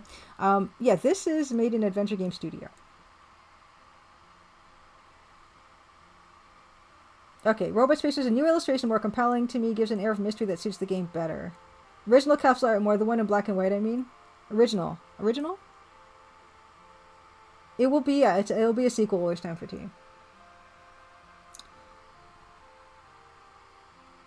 No, it's not going to be a platformer. Or first-person shooter. This is not the same. Is this? Oh, wait, hold on. This is... There we go. Okay, so we do feel like this was worth the effort, but look how bad that is. I need to get rid of this whole part here. That's terrible. I need to just hide that or something. Okay, so it's not a lost cause. It's not a lost cause. Okay. That's encouraging. We can move on to the next stage. Yeah, well, exactly, Whiskey Tango Fox. Yeah, the 4th Hugo game was an FPS. Sign in, happy Crimson Tuesday. Yeah, Adventure Game Studio Retro Old School is free. It's freeware, it's open source. It's been around for more than 20 years, and it's still being updated. It's getting updated very frequently, in fact, by a very wonderful community of people. Yeah. And there's no licensing issues about selling games that are commercially released and stuff. Oh yeah. SHN. I think the first time I ever saw Crimson Time Image was back in 2012, maybe 2011. Yeah, it's been a long time. But that was back in the days when it was just like a one room here, one room there type of thing. But yeah, it's been much longer than 6 years. I just like to say 6 because most of the development happened after I decided to actually focus on the thing. Yeah, how long have I been actually working on the game? More than 10 years. But very sporadically at the beginning. And then in 2018, I decided to focus on it more. And yeah, that's when the other 6 chapters got made. Yeah, the black and white image. Yeah, very much. There's a reason Always Time for Tea. The black and white image is very much supposed to be a Nancy Drew kind of cover, and I have lots of reference for that. Okay, but what we're gonna do next we're going to do something fun next for this next bit. We're going to actually start putting some color into this, because this was all a joyless slog. Do I have this cropped already? Because I don't want to recrop it. It's a bummer. And I don't want to just color the whole extended part. Better in extensions. Okay, you know, I'm just going to copy it. It's fine. This is not an exact science. I just want to see the colors, because that's what gets me. That's going to get me excited. Because, you know, at the start you get excited by the actual drawing, and then you get tired of that, and then you need to excite yourself again with something. So we're going to excite ourselves with taking this and just trying to see what kind of what colors we're going to want to do on it. And before we do that, we're going to pull some color reference. Speaking of Nancy Drew covers, I do have some of those.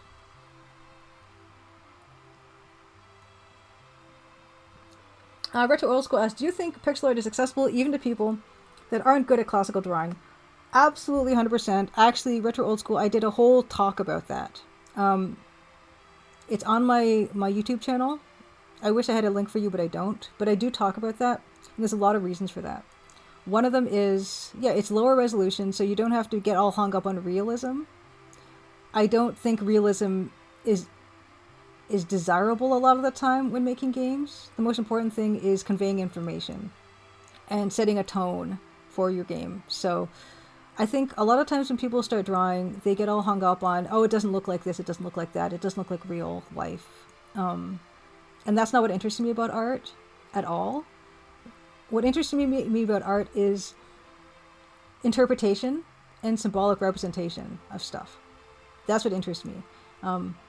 And so absolutely, I feel like pixel art's a really great starting point for that, because not only pixel art, but also limited color palette, and not only that, but low resolution pixel art as well.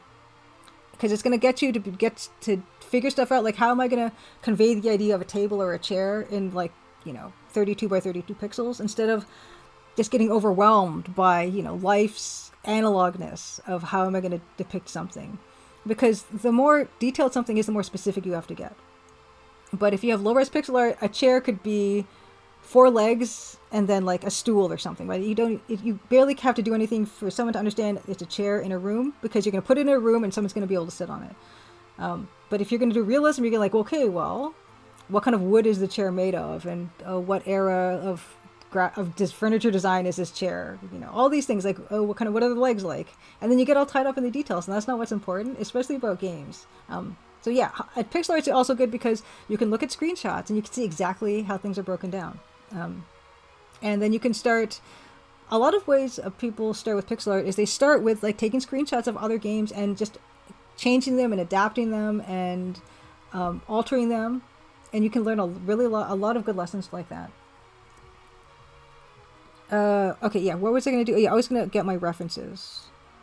Pulling my references. But yeah, I feel really strongly about that. Like, pixel art is really, really, really a really good place to start. And when you have a limited palette, you have to be more mindful about the colors you use. And I think all that is it helps. It all helps. I think limitations are really helpful. Joyless slog. Format asks, has the game been a full-time endeavor for you? Maybe some of those years, but not at all. The last couple of years, it's been more full-time. But before then, I've worked on other games. Space Warlord Organ Trading Simulator. I did the art, the pixel art for that. Witch Strandings, I did the pixel art for that. Recommendation Dog on the Playdate. I art directed that, and I did the pixel art for that as well. So those are the 3 things that kind of launched during the time between 2018 and now. I also did a bit of narrative consultation and stuff. Yeah, so some other things, but then like the last couple of years, I'm like, I really want to finish this, and then I'm going to focus on it more. Color references. Okay, yeah, color references we have.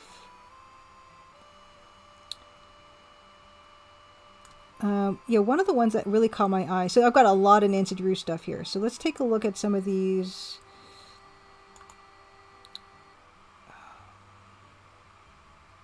This one. Those ones.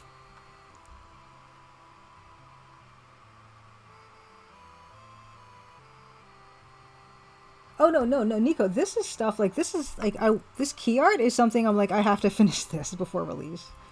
This is one of like the priorities, I would say. Of course, the biggest priority is fixing the bugs, but this is something else because this should have probably been done a long time ago. But when you're the only one doing it, you got to kind of pick your battles. Yeah, see, Jim plays games. I learned pixel art with no art background, and I'm okay with it. Exactly. Yeah.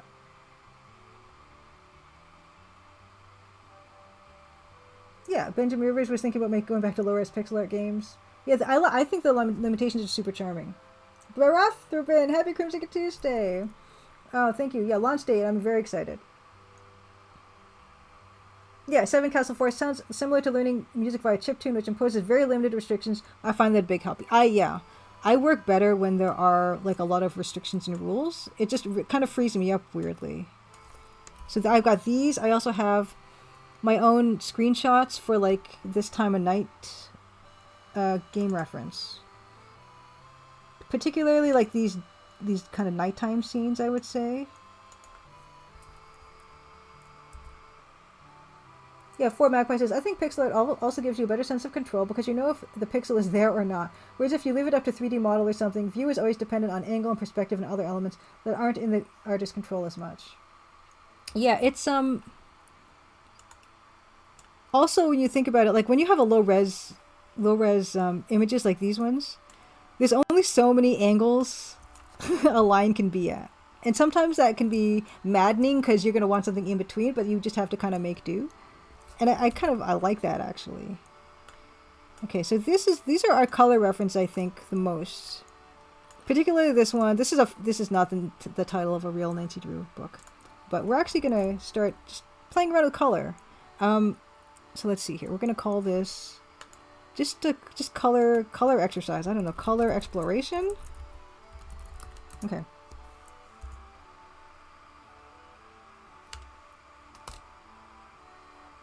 Yeah, Mug Monster says, I think lack of realism applies to not just art and games, but to the design itself. Like Romero focused on abstract levels for Doom because he was more concerned with, is this map fun to play through than does this look like a real military base? Yeah. By contrast, map sets like TNT Evolution try to make realistic rooms in Doom and they look neat but aren't fun to play. Yeah, it's the game first. Like that's the first thing. Oh, sorry, I'm just gonna catch up. Yeah, I love these covers too. I grew up with these. In case of the missing TP. Hey, Havorius, happy Crimson Wednesday. Good to see you. It's nice to see people I haven't seen in a little bit because I know that the time can be possibly more convenient. Okay, let's get into this. First things first. What's going to help, I think, a lot is just the color of the sky. What if we actually just try to use... That's not going to work, is it, that color? Oh my god. Okay, let's try this. Let's color pick some stuff out. It would be nice to kind of give this the cyan kind of look here, but make it, even this color, right? Let's just start eyedropping stuff. Ooh, that's really dark, actually. Wow. Okay. Well, we're going to get started somewhere. Oh, and something else to keep in mind for this, actually, is, which is actually a really important point, is that the logo is probably going to be in color, and it's probably going to be like the colors that it's been this entire time. So let's grab that. And that's not even in this one. I actually have that in another file. So that's going to be a big deal too. Like the colors that we're going to have in this piece are going to have to be colors that work with the colors of the logo. Retro Old School says, why did you choose Photoshop over other options? Because I started in college with CS2, like the educational version of it. And then I used CS2 for many, many, many, many, many years. And I got super, super, super used to it. And then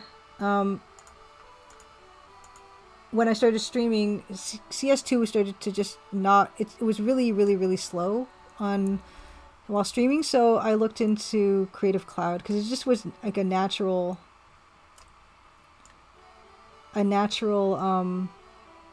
transition from one to the other. And also someone got me the employee discount. So I think though, had I started now, I would probably have gone with Ace Bright, because Ace Bright actually has some really good pixel art stuff that Photoshop does not have. But yeah, at this point, it's just so comfy. And maybe when I'm finished launching this game, I will stop it. But not now. Because it's like second nature to me. Oh, you know what? Something else we have to think about is the lighting of this. What did I do with that? As I look for stuff. This one has the tone one still. The lighting is going to be a big deal. Yeah, like this. You kind of miss a lot of the lighting and stuff from just the line drawing. So we've got to keep that in mind too. Yes, Always Time for Tea. The music is finished. Absolutely. Oh, last thing that Dan has to deliver to me is some sound effects. Some Roland MT32 sound effects. See, already you can tell that the color is not going to work with the logo, so we're going to have to desaturate or darken.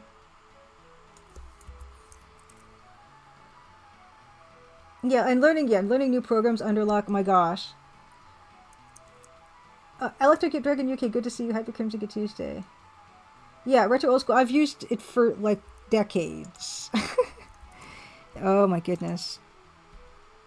Can we actually get away? Can we get away with like just using the red? I can't, right? That's like way too red for somebody's hair. That's not gonna work. Right? The color's ridiculous. No, we can't. But so sometimes what I do is it's just you got to fill in the colors first before you do anything else, and then you can adjust them. I do a lot of adjusting after the fact. So right now we just need to fill these shapes up with colors, and it almost doesn't matter what colors they are, because they will change.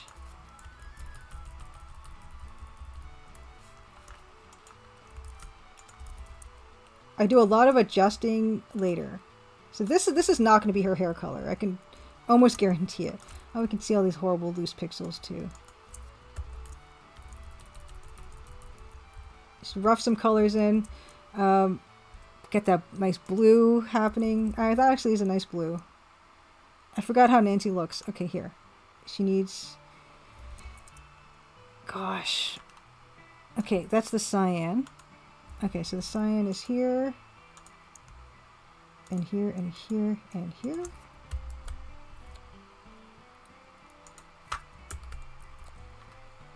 It looks weird. I know, it's fine. Hey, Jim playing his games. Yeah, learning. Yes. Okay. Fauvism for flatting. Which is, it's going to be about more realistic than I'm used to, but also, yeah, it's going to be heightened. Flesh color, like this kind of, I don't know. It's going to be fine. Just get everything covered with the colors, and we'll figure it all out later.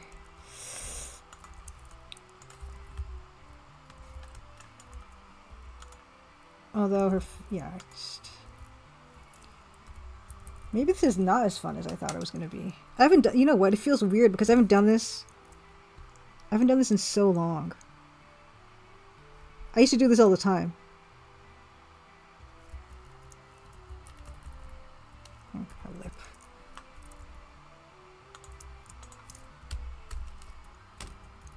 And even stuff like, I'm just going from this one, I don't even care. The colors are going to look not at all like this. Probably. But,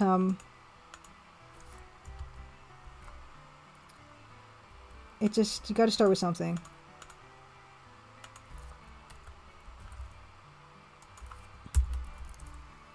Dom TD, happy Crimson Good Tuesday. Good to see you. Fantastic. Fellow game dev, in fact. I like to see the game devs.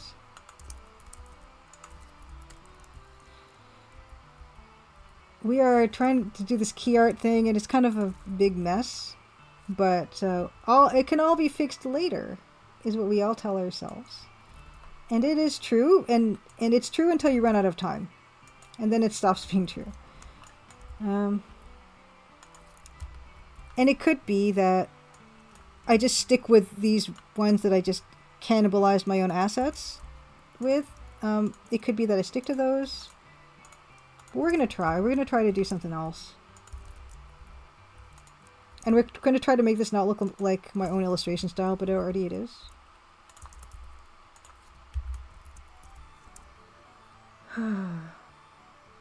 You like the dark teal? It might be too extreme. Everything here is too bright and too saturated. But that's just how I go with stuff. Down 2D says, great to see Crimson Diamond progress. It's coming along. It feels good. I think it's in a good place, but this key art thing, I really have no idea, because I do want to make it look like a painted Nancy Drew cover art, but my own art doesn't look like that at all. Like, I was showing earlier my illustration work from back in the day, and it does not look at all like this stuff. It's very linear. It's very comic booky still, you know? And I'm afraid that it might actually end up just looking like this stuff and not like a painted Nancy Drew cover, because that's not what I do. And of course, I could have commissioned someone and I didn't, because I like to do everything. I like every aspect of game dev. Graphic scale? I've never even heard of that. That's cool.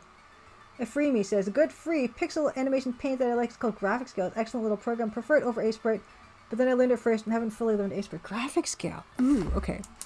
Yeah, all these things, like, yeah, I mean, if I was going to give any type of advice for people who are starting with pixel art, yeah, you don't need Photoshop. Absolutely not. There's so many other programs that are cheaper or free that do pixel art better. You know what I often do, in fact, with this stuff, is I actually will change the color of this gray. I don't like the gray line. A lot of the time, you saw in my illustration, a lot of the time the lines are like dark blue. And I just kind of... this is me sliding into my style again.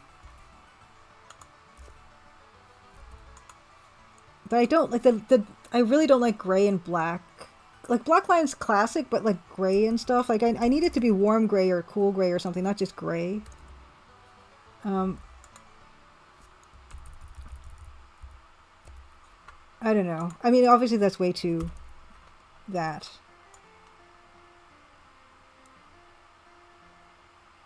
Even to see how much that changes what we're looking at versus it being gray. Like, the gray is just, it just doesn't help anything really. Although probably I want that more cyan.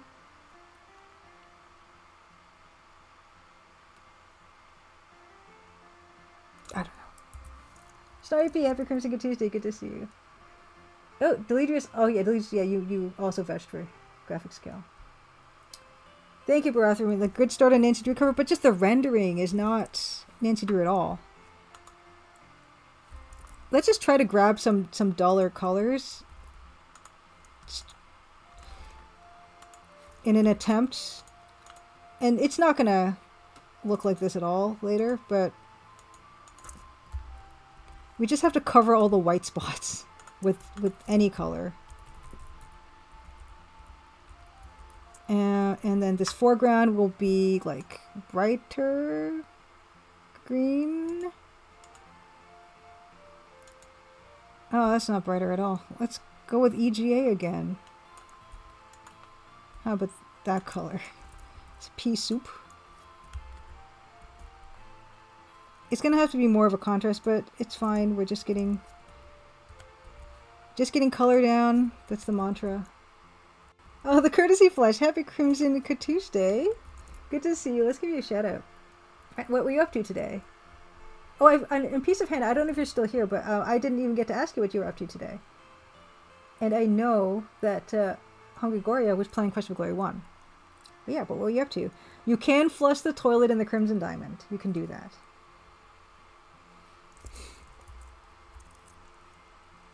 Oh, forgot her. Forgot her leg. Speaking of courtesy flushes.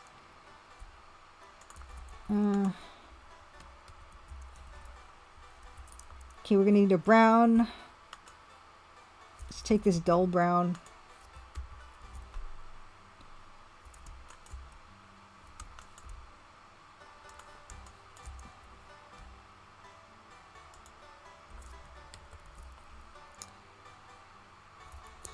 Just the one pixel. I don't like these little stray pixels. Like, oh my god, I can't even look at this right now. This looks so bad. Another thing you can do. This is not okay. I'm going to show this now, but this is a technique I use all the time, and I'm sure other people are going to be familiar with this. If you want the colors to be harmonized, you can just like put a glaze on top. You know, you could just put a glaze on. Usually I use soft light, I think, or I don't know what I use. Overlay. You can just dial that back a lot, and it just will make the colors more uniform. This is something I do constantly. That's an illustration trick, but we don't have to do that now because we haven't even started to figure stuff out in the values and everything. But that can really help in the end. Throw a gel on it, Mr. Gel. Exactly, Mr. Gel. Okay, nice. Dom 2D, I'll be also working on games. Oh, good luck. I'm excited to see what you're working on. Fantastic. David Tiki, I asked, will flushing the toilet cause a game over? No. No. And you can wash your hands, too. But you won't die if you don't. This is not a Please Quest game. And in fact, what we're going to do is... I'm thank you everyone for kind of putting up with this whole spiel of me doing this, but because we have raiders coming, I'm going to introduce myself. And I don't have... I want to get one of those Elgato stream decks eventually. It'd be super slick. Because I watch other people's streams and they get jealous because they've got all like the screen transitions, and they have like all kinds of fun alerts and stuff, and I have not. There's only so much I can do in a day, but I really enjoy those. But I guess I'm going to introduce myself to the raiders. Thank you so much, raiders. This is not a usual time for me to stream, so if this was a good time for you to watch, I'm so sorry. This doesn't usually happen. Usually I'm streaming on Tuesdays at 8 p.m. Eastern, game stuff. Like right now, because the game is finished, I'm working on key art for the game. When all the game stuff is done and the game is launched, I still plan on streaming. I stream EGA adventure games as well, and that's a good time. And I still plan on doing that when I'm finished. And I've done some like EGA demakes of some games. Like I did an EGA demake of Animal Crossing, and I was working on one for Hades, and I've kind of abandoned them, but it'd be fun to go back to them. But yeah, I'm working on an EGA text parser mystery adventure game, The Crimson Diamond. It's coming out August 15th. Oh dear. And the key art's not done, and it's a disaster. But we're working on it, slowly but surely. And I'm going to run the trailer. And again, the usual warning, there's stuff in the trailer that is not in the demo that is currently available. So if you don't want to have any spoilers, and I'm very careful about spoilers on my stream, if you're worried about spoilers, please avert your eyes for a minute. Starting from now.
Okay, anyone who is concerned about spoilers can now come back and join us again.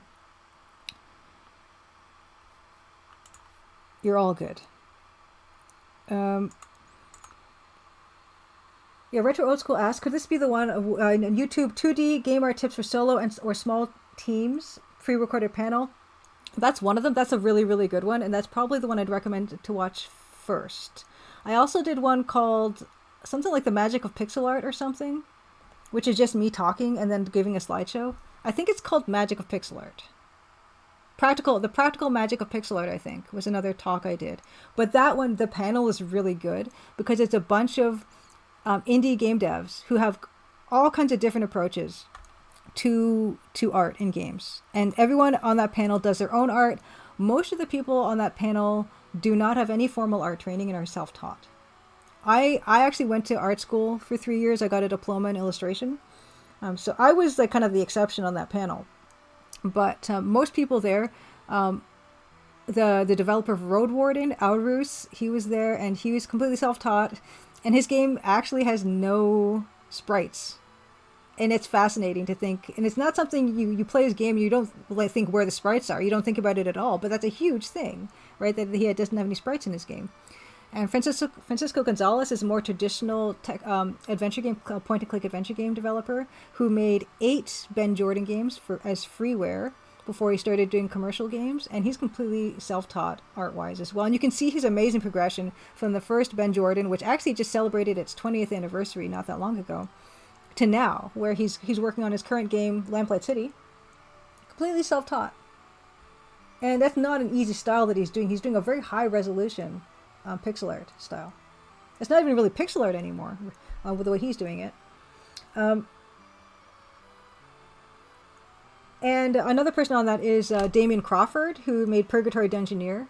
And Damien Crawford has more of like an abstract symbolic art style that looks more like, old, I don't know, Atari games, Commodore 64, any kind of game like that. But super creative and just super exactly what his art needs to be for the games that he makes. Freya is another one on that as well, who uses a lot of like different kind of art techniques for her games. And yeah, we all have different approaches, and it's really, really a good one to see because you're going to have a bunch of different ideas of how to go about things. So that's a really good one. And Alfremi says, I got here from some raids while I was away, and I was about to close the tabs and clean up when I noticed you're doing art and stuff, and I'm glad I did. I haven't heard of this. I love the style and adventure games. Thank you, Alfremi. I really appreciate it. That's another thing, too. I've been working on this, more focusing, like I said, for the past 6 years, and I've been promoting it pretty steadily, but that doesn't mean there are people who haven't heard of it. And because, I mentioned the release date trailer premiered on the IGN Live event, and a lot of people never heard of it before, right? And that's good because that means I've reached new people. And it's too easy to think, I've been marketing this game myself for 6 years, so everyone who's ever heard of it has already heard of it. And that's not true. And I like to know when people do say that they found it only recently, because I'm like, okay, so it still is worthwhile to continue to market the game, push it, and tell people about it, and get interested in introducing new people. And another thing about this is I also realized that not a lot of people might have played text-based adventure games. Like there might be a new audience for it. So there is a tutorial as well. And also, yes, I see a lot of Stream Deck love, and I want to get one eventually, and I think I will. Thank you so much for wishlisting Nico and the Bad Seeds. Wishlist on Steam. I do not understand wishlist. Yeah, there should be a thing if you type wishlist on Steam into the text person, it actually opens up your browser or something. That'd be great.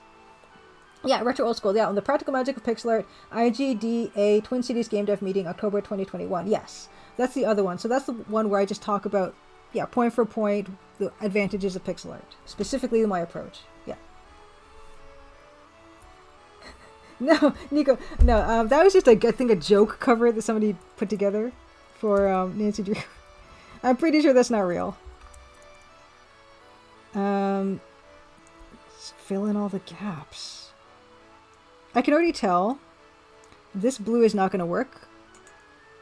So what I do is, just as an example, is I go into, what is it?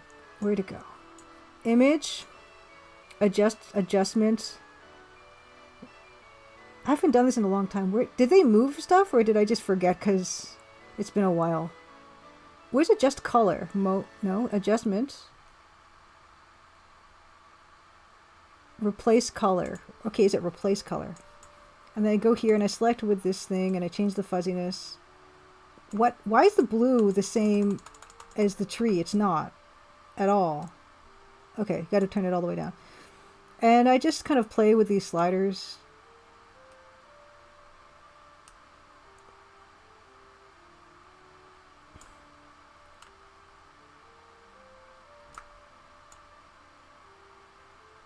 I mean, I wouldn't be like that color, like this blue, because that's more like it.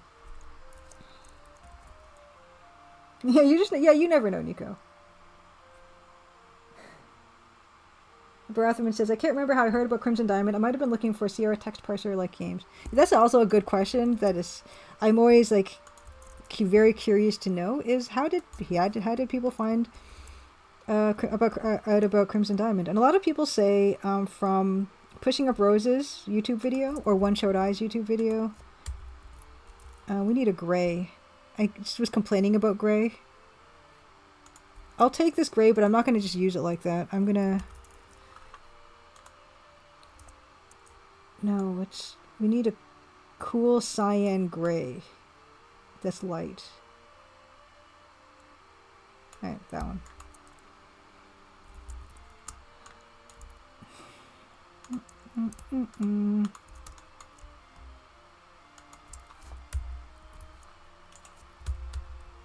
Yeah, why is there like weird pixels here? And also the bucket will also be that. Let's see, time check. Okay, I'm probably going to go for another 15 minutes and then maybe spend 45 until 7 on Lord Avalot d'Argent, which is a really cool looking EGA text. I don't know if it's text parser, but really cool looking EGA game from back in the day.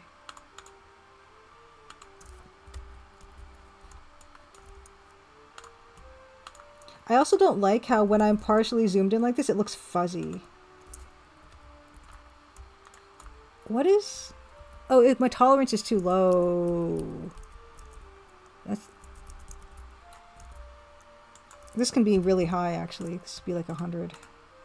That's why I was getting the straight pixels.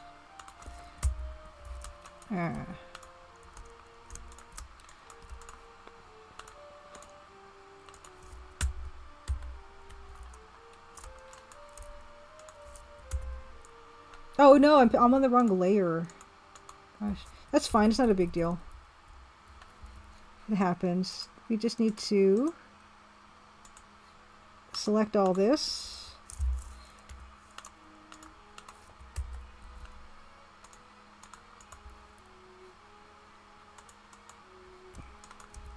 This one.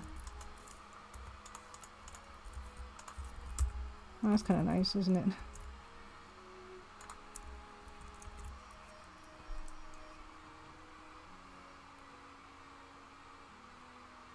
Oh, Mugmonster says, I've showed the game to numerous people on Facebook and Discord, especially after I got the holiday cards, and I know at least one of them actually tried the demo and really enjoyed it. It was specifically someone who had never played a text parser. Yes! Yes, the Mugmonster, that's the best. That is the best. That is the best thing in life. No, it's not the best thing in life, but it's a really good thing. Because that's what I'm hoping to reach those people, and that's why... Oh.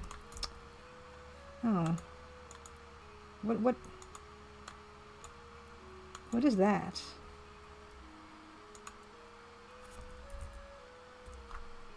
Why is this? I don't like that. Yeah, it's really important to me that people who've never played a text parser adventure game, get into it. Like, that's really what I kind of want, you know? I don't... Oh, we need to sample all layers. Because I firmly believe that text parser is a really fun interface. And I want more people to discover it and enjoy it. So that is one of the best things to hear. Another really good thing I love hearing is when people say they have watched the streams and everything, and they made them kind of want to try to make their own game or try pixel art or anything like that. So, retro old school. I really appreciate you saying that you're interested.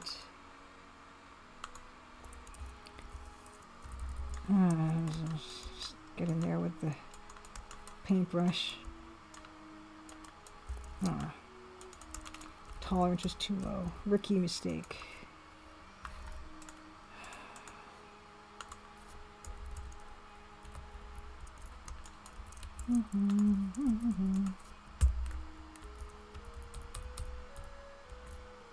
Yeah, the color, her skin color is like, in the moonlight it would be like paler, and she's like, well, we know what her skin color is.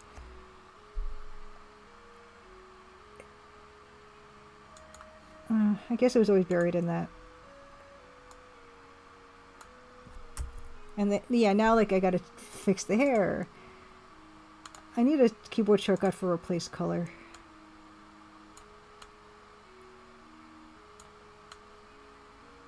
Oh, that's kind of nice. It's kind of almost like the bright red. Oh, the courtesy flush says, I saw your post on Twitter long ago and only just saw that you're on Twitch. See, there we go. Sometimes, you know, it takes a while. And that's okay too. Just keep on going at it. Good morning, James Necco.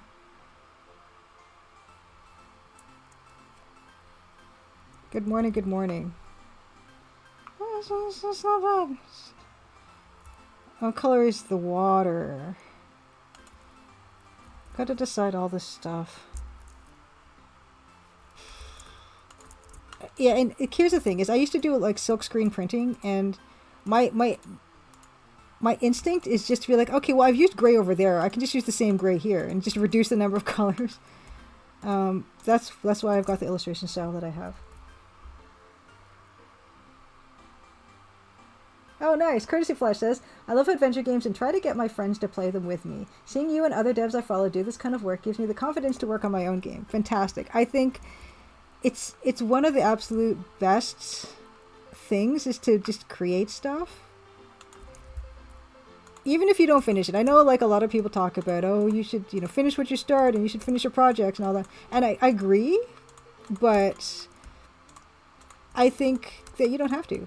Some of the time you just make stuff and, you know, stop if you don't like it, start again, try something new.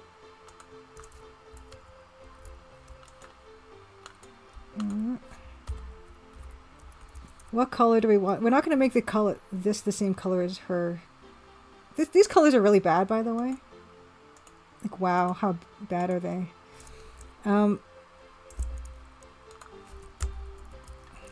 The mantra with this is just filling in colors. We're not inventing the wheel here. We're just filling all the colors in.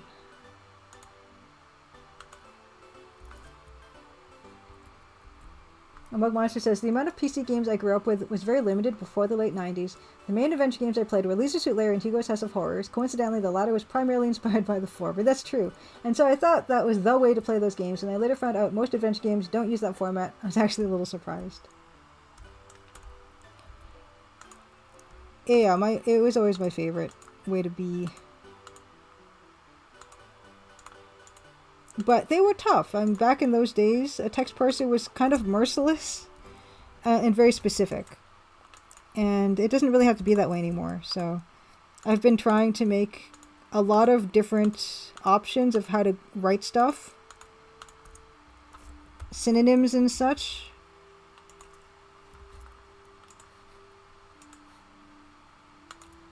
Because if that's one of the reasons people don't like text parser, I agree. Like, it should be more forgiving.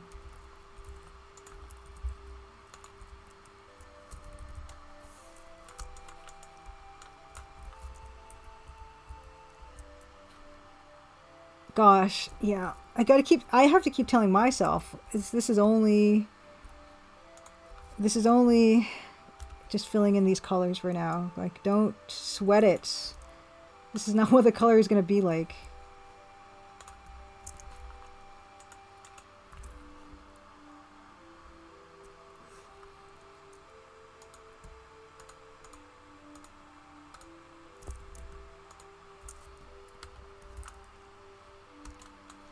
These trees. Look how bright they are. Yay. Just so good.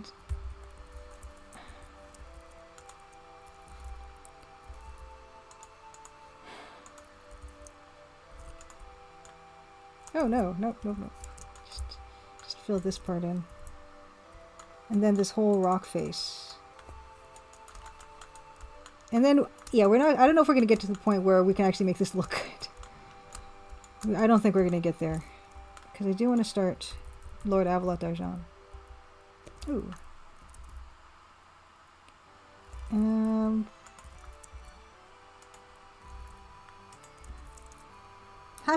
They are happy little trees.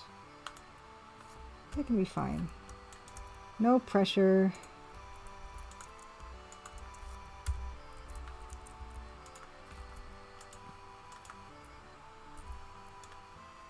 Oh no, no.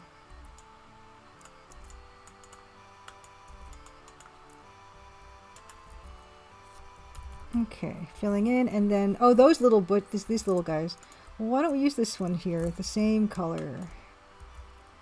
Look at all these little guys.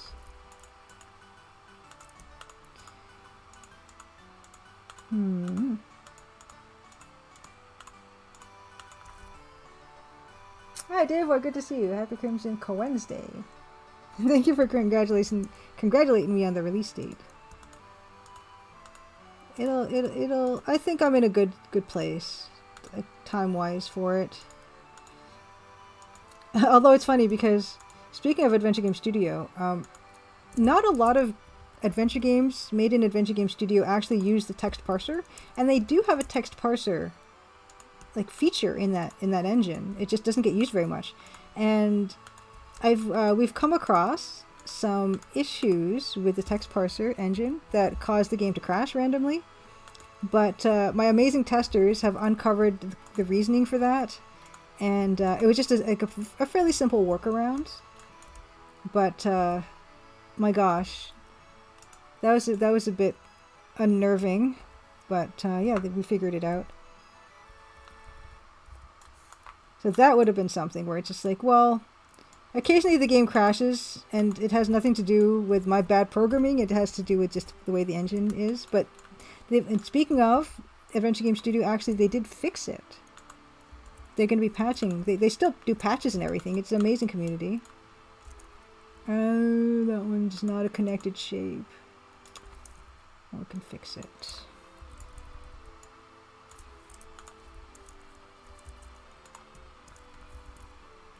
Oh yes, that too. Dave Lloyd finally added a parser to PowerQuest. Yes, I was very excited to see that.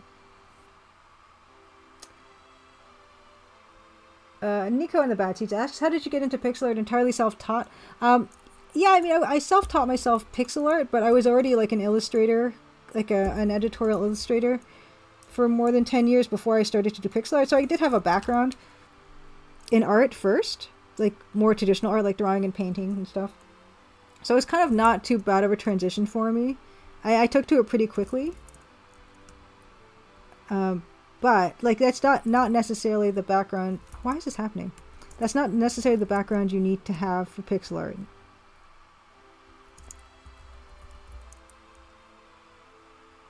Aha! Efremi says, my first adventure games were the point-and-click Space Quest 4, 5, 6. I was exposed to some text parser games later in shareware. I still like point-and-click. I still do. Alright, and what gray? We're not going to use the same gray as this, but we're going to adjust it. Make it bluer, because it's in the distance.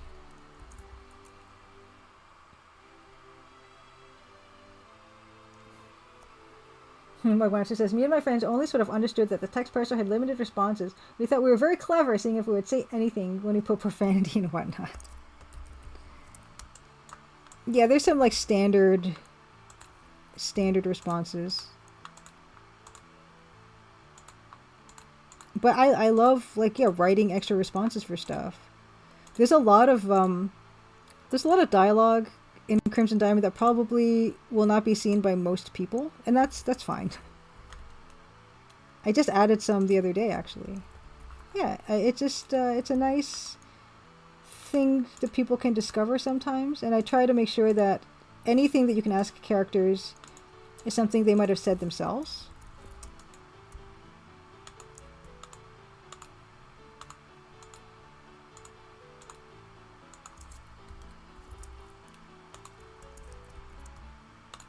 But yeah, I recently added, you can now bust into a room and Nancy, you can say, tell about mineralogy or tell about geology. And Nancy will just start telling people rock facts and stuff. And that's a recent thing.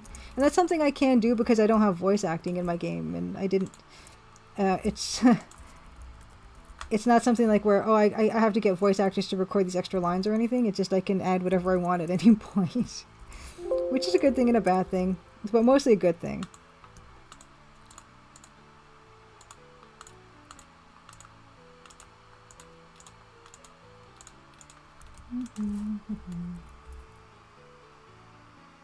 Yes, I say Stein. Yeah, Marsmus was the MVP on not only sussing out that text parser issue in Adventure Game Studio, but also like writing a script to like even find how many of my parser instructions even had the issue in them. That was incredible because there are a lot of text parser. I don't even know how. Maybe Mousemas knows how many actual text parser command line like commands I have in that game. There are a lot, and I even said, and I totally meant it. Like if I have to go through every single line in this game by hand, of course I will do it, and I won't even think twice about it. I don't know what happened to the lodge here. I guess that just something. It's not, but this is just a color rough, so it doesn't really matter. But I didn't, Mousemas spared me from having to go through every single line of parser stuff. And I'm very grateful.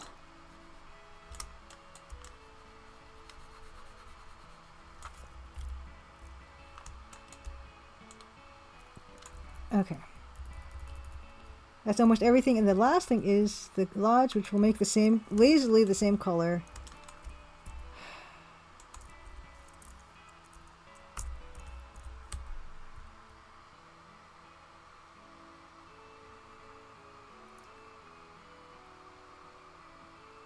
Oh, Ace said there were some learning programs we had in PC Mac in elementary school that has some basic text parsers too. Very nice. Video Wizard asked, not really game, but what about Dr. Spitzo? Oh, I don't know that. What is it? I'm not familiar.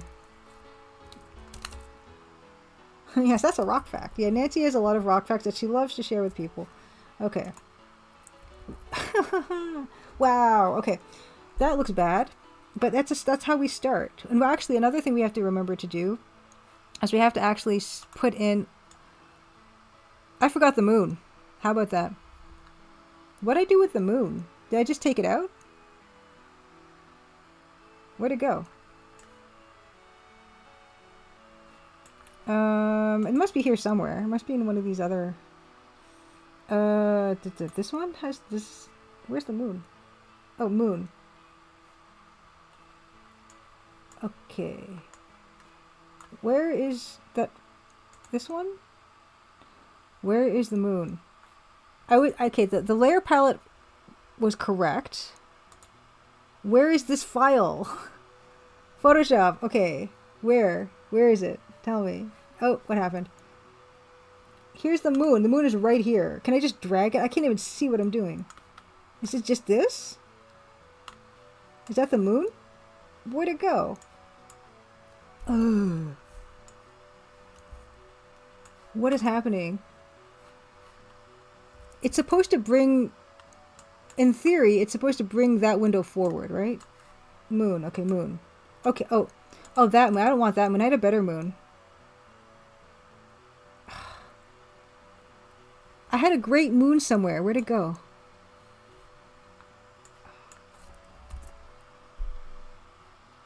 Really? I lost the moon. I blew up the moon. Yeah, we needed that. Oh yeah, well yeah, there is. Yeah, I did do a rock hounding tour last summer when I went to the Bancroft Jamboree. There was an area that had a lot of fluorite, and it was very, very excellent. So that's the package I went on. Okay, it was a program that acted as a psychiatrist, which could use what you type as input and parse. The Video Wizard says, oh, okay, that's why the word looked familiar. Spitzo? Very cool. Oh my gosh, yes, Davor is actually doing like lapidary, like studying or courses or something. So speaking of rock facts, I found the emerald cut to use for green quartz tomorrow, which reminds me I need to go sign up for my time slot. Fantastic, that's really exciting. Yeah, text file, I lost the moon from where it should be. Where did it go? It's got, it's just in this one? How could we lose the moon? What will happen to the tides? Oh, you know what's interesting under Lock V? Something I learned like not too long ago was most lakes don't have tides. And because I live near Lake Ontario and I see it all the time, like it never occurs to me that most lakes don't have tides, but Lake Ontario totally has tides. And apparently it doesn't have to do with the moon, it has to do with other stuff. And I don't know what. I keep forgetting. Do you have the moon? That's the old moon. Oh no, that's the new moon. That's the correct moon. Okay, where is it?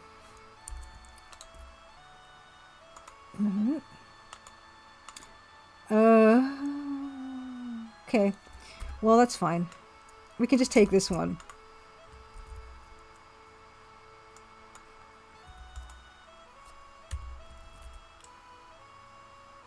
So kind of over here, I guess.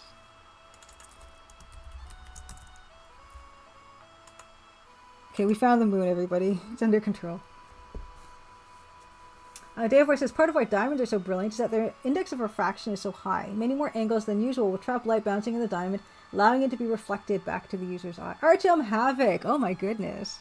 Artyom Havoc, happy Crimson Tuesday. What were you up to? Let's give Artyom Havoc a shout out.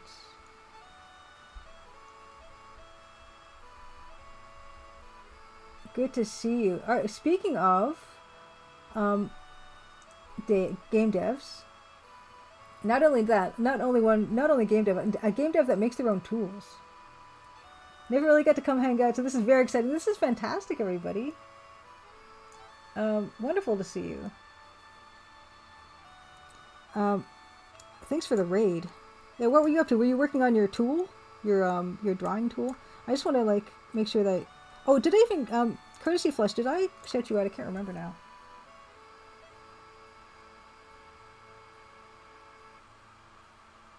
Oh yeah, Mr. Joe said yeah. Oh no, wait, hold on. Okay, yeah, I grew up near a lake that did when I have tides when I moved in. It just wasn't a concern for the locals. Felt like being on a different planet. Old school Jay, good to see you. Happy Crimson Tuesday. No, he's not. That's not me. Oh, you're not. Oh, you're not the one who made the art tool. Sorry, I got you confused. Art Burklaus. Art Burklaus is the one who makes his own tools. Sorry, Art. That was my confusion. But thank you for the raid. And good to see old school Jay as well. Let's see if I can do a shout out. You know, I can't remember courtesy flush if I gave you a shout out or not, so I'm going to try to give you another shout out. Courtesy flush. It's going to tell me I have to wait 48 seconds, of course. Okay. But we have the moon back, so it's cool. And the moon is going to have to be yellow. As yellow as this scarf. Waves. Okay, waves but not tides. Okay, so maybe technically they're not tides. That's because maybe... But it's governed by something or other. Moon. We need a pale moon. No. Control U.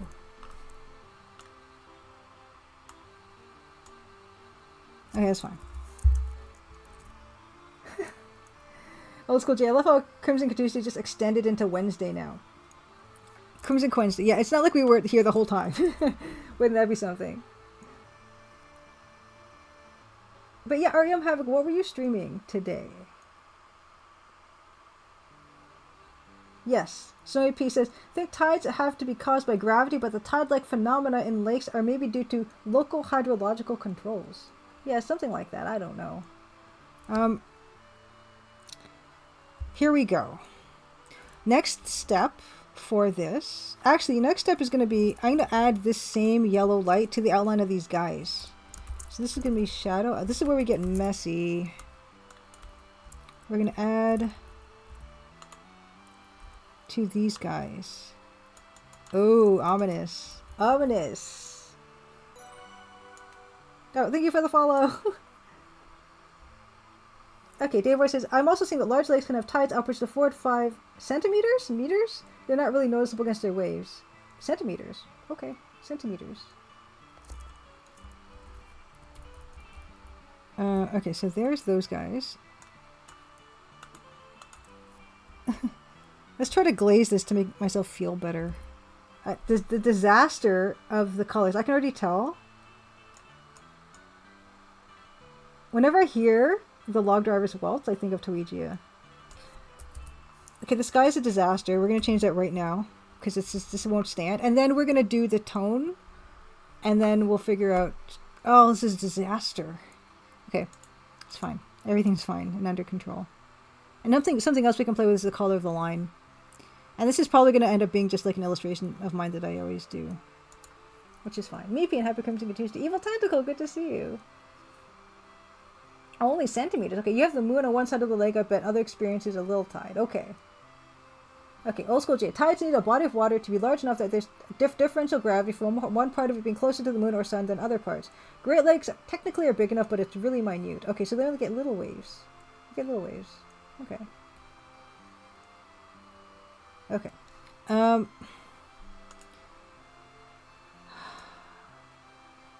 Actually, yeah, having it be a cyan, actually, that's kind of a nice color.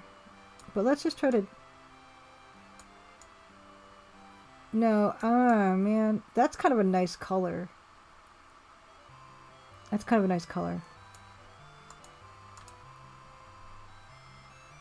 Kind of like it.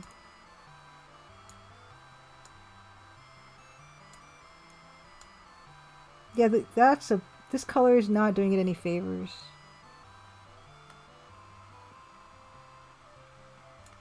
Maybe it's just the colors of everything else is the problem.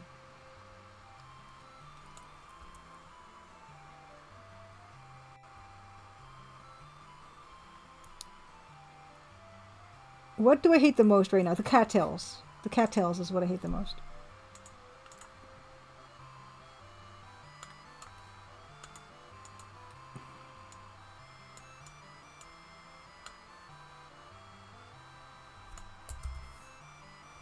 And then the horrible trees in the background I also hate.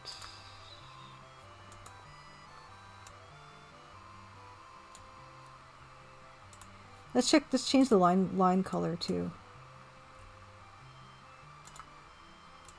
Well, what we can do is we can duplicate and then adjust.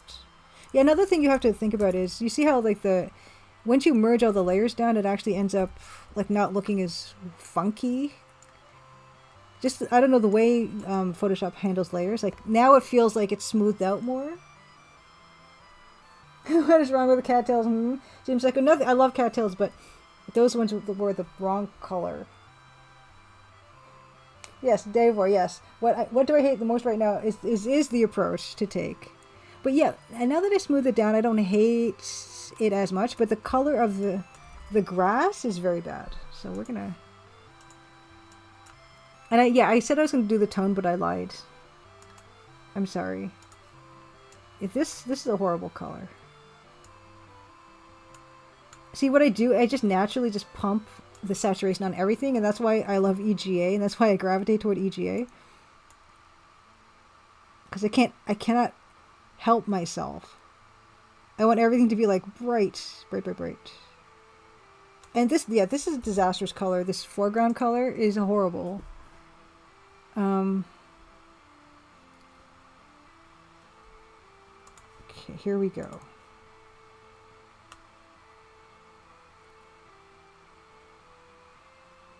These colors, I don't even know if this is going to look like moonlight ever.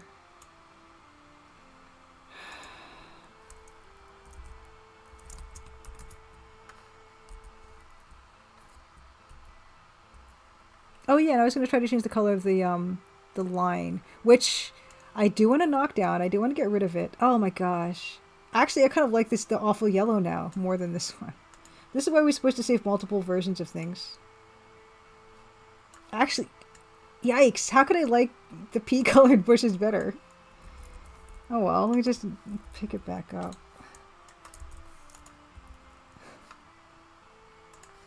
I don't know why. Oh no, there's something about them though. There's something kind of compelling about this weird color. Oh.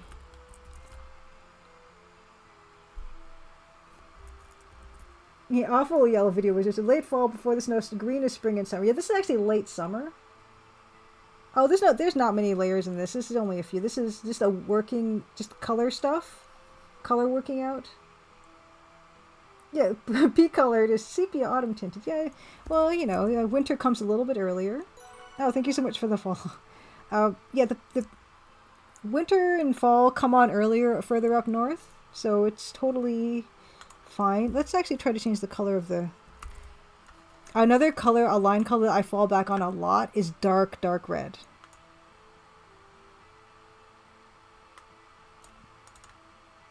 Like that color, I love this color, and I do it a lot.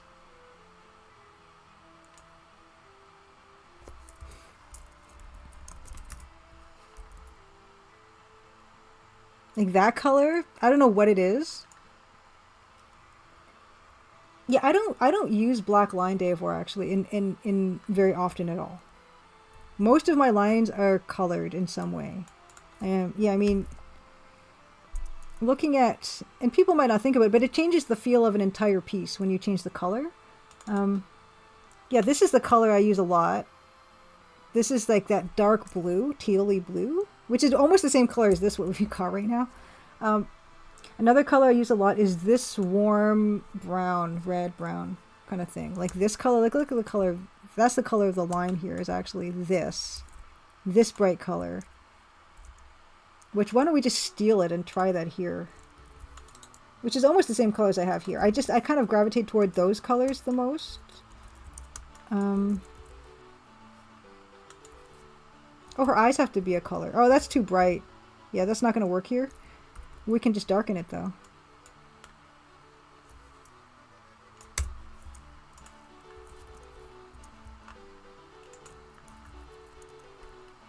It's going to be like my usual style, isn't it? I can already tell. Fan of the blues hairball? I like them both. I actually enjoy them both. Gomez, how you like the sepia lines? I think this is working really well for Nancy. But we haven't even done lighting yet, which is going to be something we're probably not going to get to today. But that's already looking not although the trees in the background look like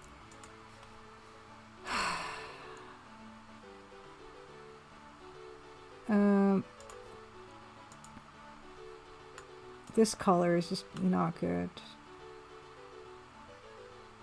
Everything's going to be pea colored by the time we're done with this.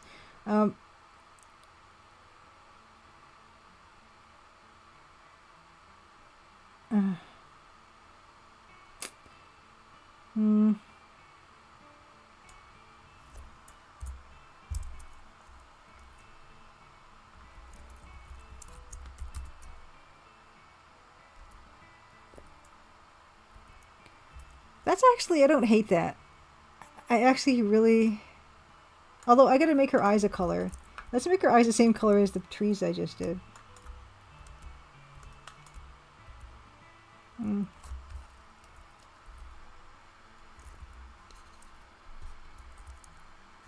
Ooh, what happened there?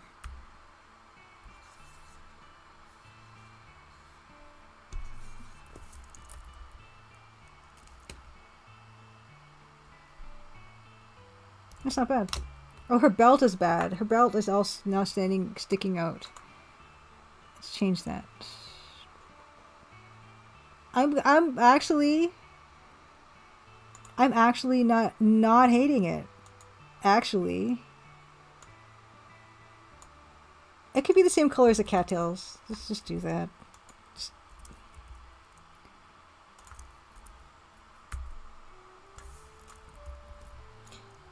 I'm amazed that I don't hate it. It's fantastic. It's very promising. Oh no, video was your connection. I'm so sorry. I hope I'm still here. Sometimes, I don't know what happens. Sometimes I just stop recording and then I have to download my own video off Twitch. Format, I feel it's fine moment coming on. You knew. Yeah, I'm totally at that point where I'm like, it's fine. Actually. The Real Canadian Rage! Happy Crimson Tuesday, good to see you. What were you up to today? Mug Monster says, in the 80s, US comics had a rather limited color palette, resulting in blacks generally being represented with a muted blue. This affected the original Transformers comic. There's been a handful of Transformers toys where they paid homage to that coloring style. I love that kind of thing where it used to be a technical limitation, and that's why it appears this way, but now it's like, yeah, they recreate the look that was a limitation back in those days. Like, I love stuff like that so much. Yes, the Real Canadian Rage. I hear August is going to be an exciting month. Yes. Yes. Yes, it is. And also says, Real Canadian Rage. I'm okay, mostly Dark Souls and napping. That sounds amazing. That sounds really good. Sounds like a good time. Thank you so much, Real Canadian Rage. I appreciate it. Yeah. You've been following for quite some time. No Waste Time for D says, no offense, I think you're your own worst critic. I think everything looks great. This looks like heck. That's not bad at all. I did not close some of these. This, yeah, that's... See, look, I mean, look how... Right? That's just... We can just close that one. That's pretty much the same. Oh, wow, I missed a spot. I missed a spot.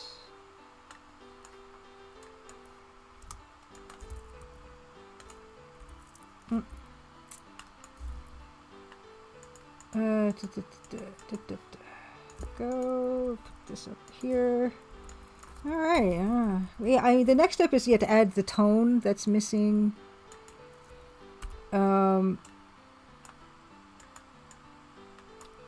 In here, like, to add this tone, and then we're gonna get even closer, you know.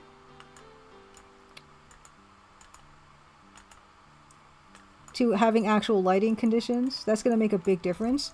But just it kind of looks like Scooby-Doo-ish, doesn't it? That's not a bad thing. It's not a bad thing. Oh, what? Old School J says, the early seasons of The Simpsons were limited to 16 colors. That's why all the characters are yellow. Is that like an EGA thing? Yeah, Whiskey Tango Foxtrot says, Spider-Man suit was originally meant to be red and black, with the blue just being used as highlights. Over time, the blue parts grew to the point where the suit became red and blue with black shadows. I love it. I love it. Yeah, Dark Souls is like, yeah, I mean, you see me play Biomenace, you know, like Dark Souls is like far beyond what I'm capable of. But yeah, I think this is a good place to leave this for now. I'm very relieved that we have something that kind of doesn't look really all that bad, and we haven't even gotten into the actual like lighting part, which should add the drama. And we actually have kind of come up with some of these that don't look... They look okay, right? They don't look... They don't look horribly bad. They kind of look okay, passable maybe. Oh, Lelouch Hero, happy Crimson Tuesday. I'm glad you're liking our turns. And yeah, Goman-sama, don't even enable me by saying that the flag colors look nice. Yeah, Real Canadian Rage. Yeah, Matt Groening said that he wanted the Simpsons yellow because he wanted them to stand out. Yeah, eye color and the eyes are so big. Yeah, Robot Spaces, it looks great so far. Thank you so much. The lighting will add a lot, and I think it'll be easier to perfect the colors once the shadows are in. Yeah. I'm looking forward to that part. I don't do a crazy lot of shadows in my art, as you saw. Like, most of it's pretty flat.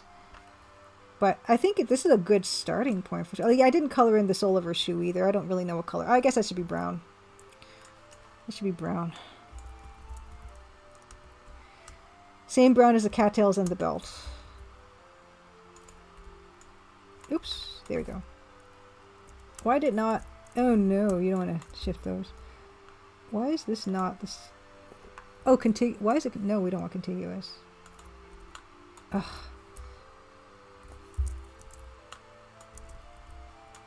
And then this is just picky on my part. I don't really need to do this because this is just a color rough. But you see those little marching ants, as they're called, the little marquees? You're like, oh, I just want to fix that. Okay, cool. Cool. I'm good enough for tonight. I think that's a very good place to end that off. Oh, Disaster Squad said, I absolutely love the lighting work you did on a dark area of the new trailer very much. Looking forward to seeing that whole area. Thank you, Disaster Squad. That was a lot of work. I don't want to spoil anything, but yes, that was a lot of work. But I was really pleased with the way it turned out. Okay. Okay. Oh, Mug Monster said, I honestly think Dark Souls isn't nearly as hard as some people make it out to be. There are some parts of the game that are just ridiculous, but a lot can be easily worked through with patience and observation. Mug Monster, you have seen me miss a jump to a platform in Biominus like half a dozen times. You know what I'm like. Yeah, you can hide that actually. If you don't want to see the marching ants, but you want to still keep that selection, you can do Control H. And Control H, the selection is still there, we just don't see it. And you can turn them back on again. So if people don't like the marquee, the marching ants thing, you can toggle that on and off.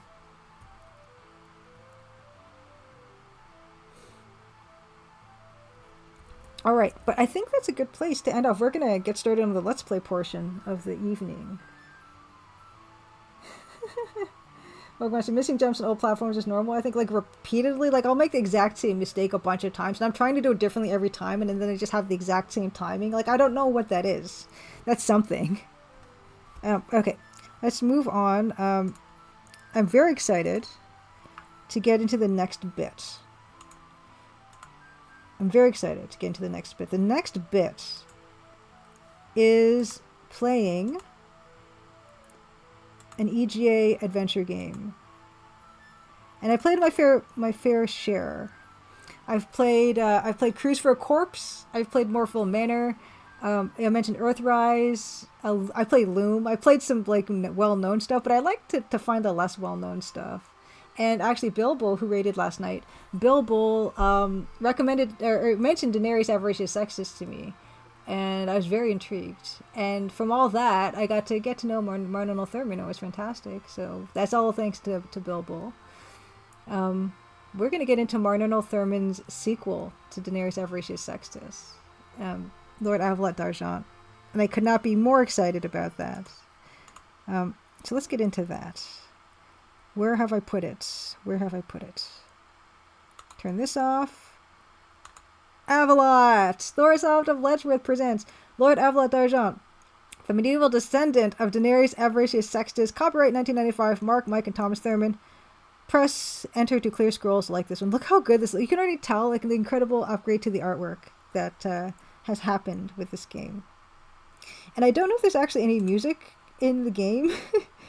We're going to find out together. Let's see here. Okay, nope, that's not that. Okay, so it is on. The music is on. I don't know if there is any, but we'll see. Little Bones 309, happy Crimson Tuesday. Good to see you.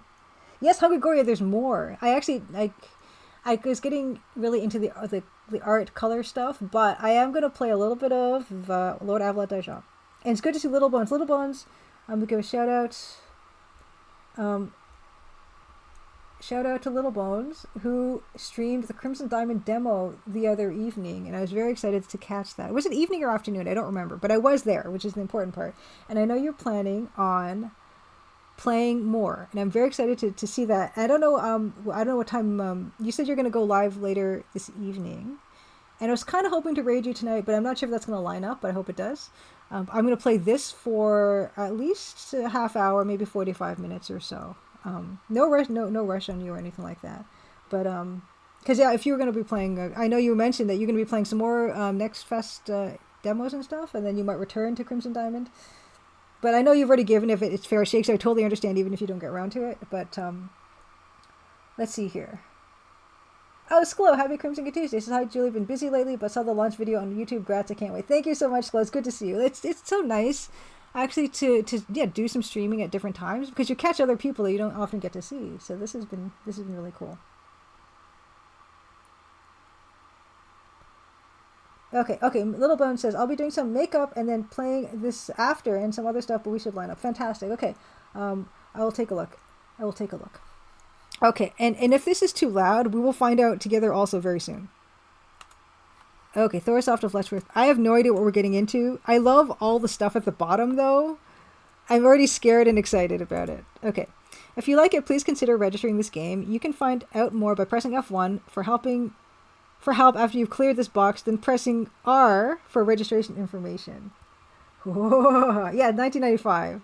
I love it. I love that this is EGA. I know 1995 was, I guess, a little on the late side for EGA, but I love it. I love it. Oh, it's so funny because Daenerys Avaricious Sextus, you start off the game in bed with your wife, and now we've... Oh, Avalot. This is fantastic. Okay. This is great. Okay. What's that noise?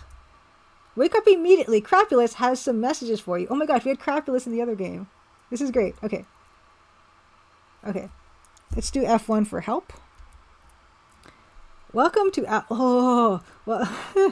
Welcome to Avalot Help. Press H for instructions on how to use help. Help on help. Or choose one of the buttons to the right to continue. Let's press H. Avalot's help system consists of pieces of text, like this one, which have rows of buttons down the side. You may select these. Oh, I gotta change my tag. Okay, hold on, sorry. Okay. I got so excited. Lord Avalot. Okay, oh my gosh, it's not here. It's not here? Daenerys is. Avaricious Sextus is. This is not here. I'm gonna look again. Lord Avalot. It's... No. Avalon Lords, no. Avatar of War, no. Okay, we're gonna have to go to retro, everybody. I always try my best to actually use the tag for the game, and this is one of the first times I think it actually hasn't happened. So, even Earthrise had like 7 people viewing that or tagging it. I love the dudes. I love it. Okay, right. Okay, you may select these by pressing the letter to their right. Oh, see? Okay, text, press M and then Q. Doing this moves you to another part of the help system. Try it now with the quotes button. There will always be a back to game button right at the bottom to let you return to the game. Escape. I love the tiny little pixel version of the screen.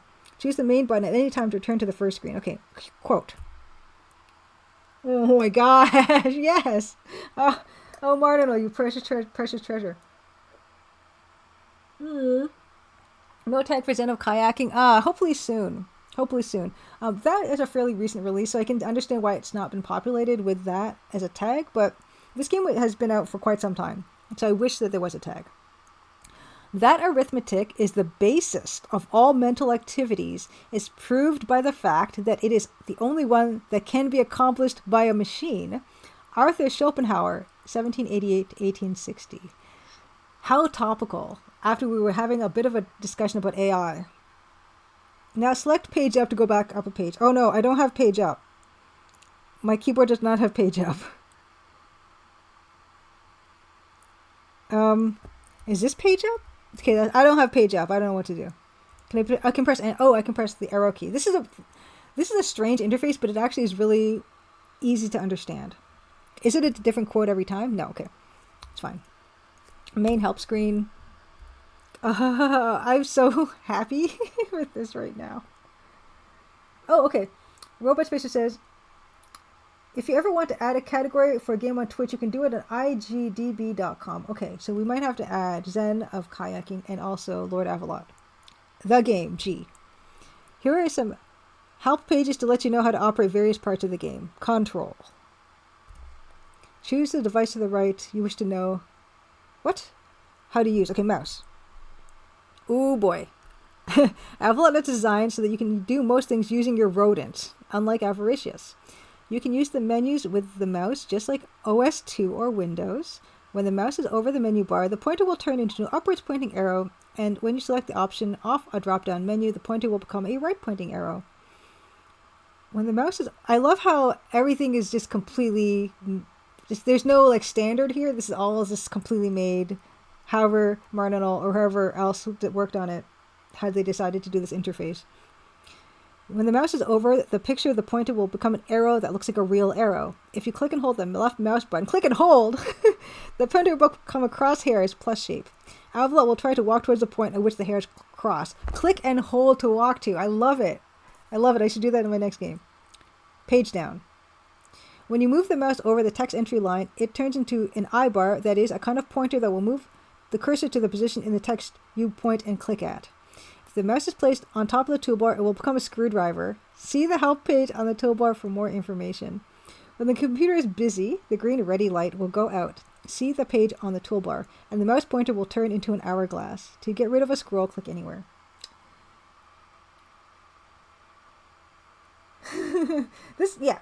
Courtesy flash, this help menu.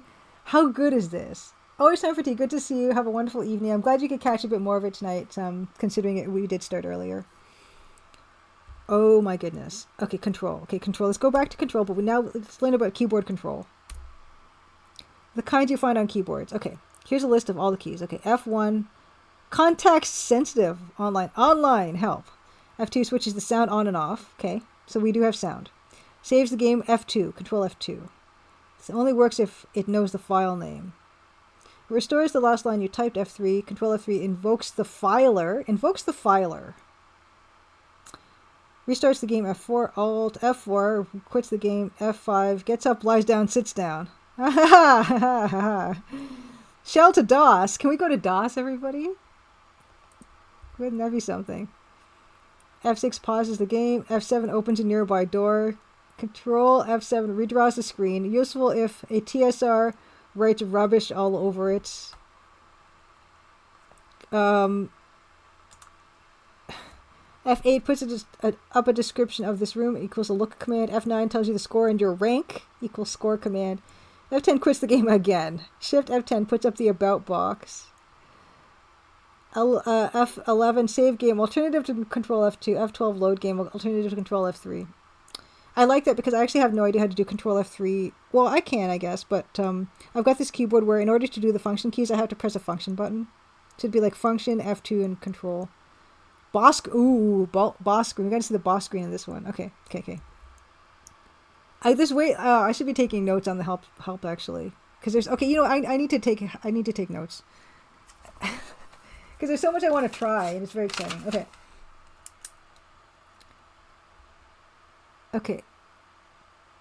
Okay, I'm not going to do the control stuff. Okay, control F5 we're going to need to try.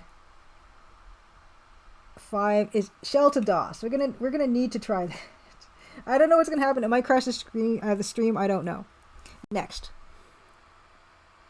Okay, I'm gonna use the text parser for opening and stuff probably, so I don't need to know that. F9 is score. Okay. Score. F11 is save. That's what I'm gonna do. F12 is restore. Load. Okay, we need to see the about box. Oh, another thing you might want to know. Okay, Daenerys Avracius Sextus that Martin Thurman made, I think she said she made it when she was like between 12 and 14 years old. And this game, Lord Avalot d'Argent, she started I think when she was 16 or something, 15 or 16 maybe. So a teenager made this. This is incredible. I think Martin's a genius. I think genuinely she is. Alt B. Alt plus B equals boss screen. We need to check that out. Boss screen. About. Okay. Yeah, F10 and Shift F10. You got to be careful with that shift. About or quit the game. Okay. Next. Switches on running. Yeah, I might want to switch on running. That sounds like something I'd want. Repeat last clock chimes. Oh my gosh. Equals clock chimes. Either way, Martinol said that the first one was like, what was it? Pascal compiler, I think, for Daenerys. I don't know about this one. Tab is inventory. Okay, tab is inventory. Okay.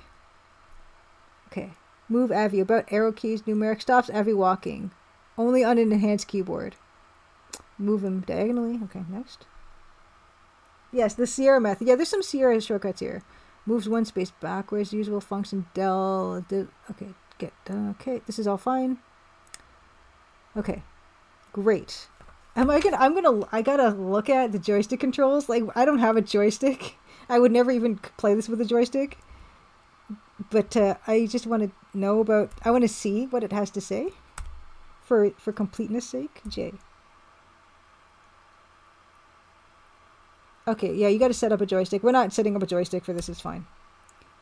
Oh my gosh, toolbar. Oh my gosh. Avalot has a toolbar to speed some things up. Placed just below where you type in commands, there are several sections to the toolbar. Compass. Another way of moving Avi around. Click on the arrow pointing in the direction you want him to go. That's nice to know, because I probably would have thought it was just a display thing. Dell, exactly. Leader's ditto. Yeah. Control I is equivalent to tab. Okay. Thinks box. The thinks box displays what Avi's thinking about. It could be an object you're carrying, like the bell, or it could be a person in the room you're in, such as Spludwick. If you look at an object or person, or select an object or person off the menu, this will come up in the thinks box. Afterwards, you can refer to whatever it is in the thinks box as him or her or it, depending on what it is. If you click on the thinks box with the mouse, you will look at whatever is in the box. Score tells you the score. Speed arrow. Click the arrow, head of the arrow to walk quickly. Click on the tail to walk slowly. The LEDs tells you whether the sound is on or off, cyan light. There's some sort of error, red light, or the computer is ready, green light. The ready light shows different patterns. I love it. Oh my gosh. Okay. Patterns. Okay. When you're on the menus, the light is covered with little rectangles. If you're reading a scroll, the light displays thick and thin green lines. Otherwise, the light is either plain green when you're moving Avi around and typing things in, or off when the computer's busy and you have an hourglass pointer. Clock tells you what your computer thinks the time is. OK button. Okay, yeah, right? Equivalent of clicking enter. Oh my god. Oh my gosh. Filer? Filer. What's Filer? Filer is a system that will load save games for you. It is accessed by typing load or by choosing load off the file menu. 4 panes in the Filer. Move between them by pressing tab or shift tab. Okay, yeah, that's typical. Name. Okay, so that's fine. It's fine. I'm sure we don't need to bother ourselves with this stuff. I'm sure we're going to be fine. Wow. If you're playing a music CD and a CD-ROM drive, we'll stop playing if you enter the Filer. This is because the Filer has to check whether the CD-ROM drive is there or not. Okay. Okay. How to play NIM. NIM. NIM is a game played with 3 piles of stones, one containing 3, 1, 4, and 1, 5. Each player has a turn in which he can take as many as he likes, but only from one pile in one turn. Play continues until one player empties the last pile. That player wins. Hint, arithmetic progressions are the key. Okay. Okay. Okay. Okay. Oh my gosh. Okay. First thing, Shift F10.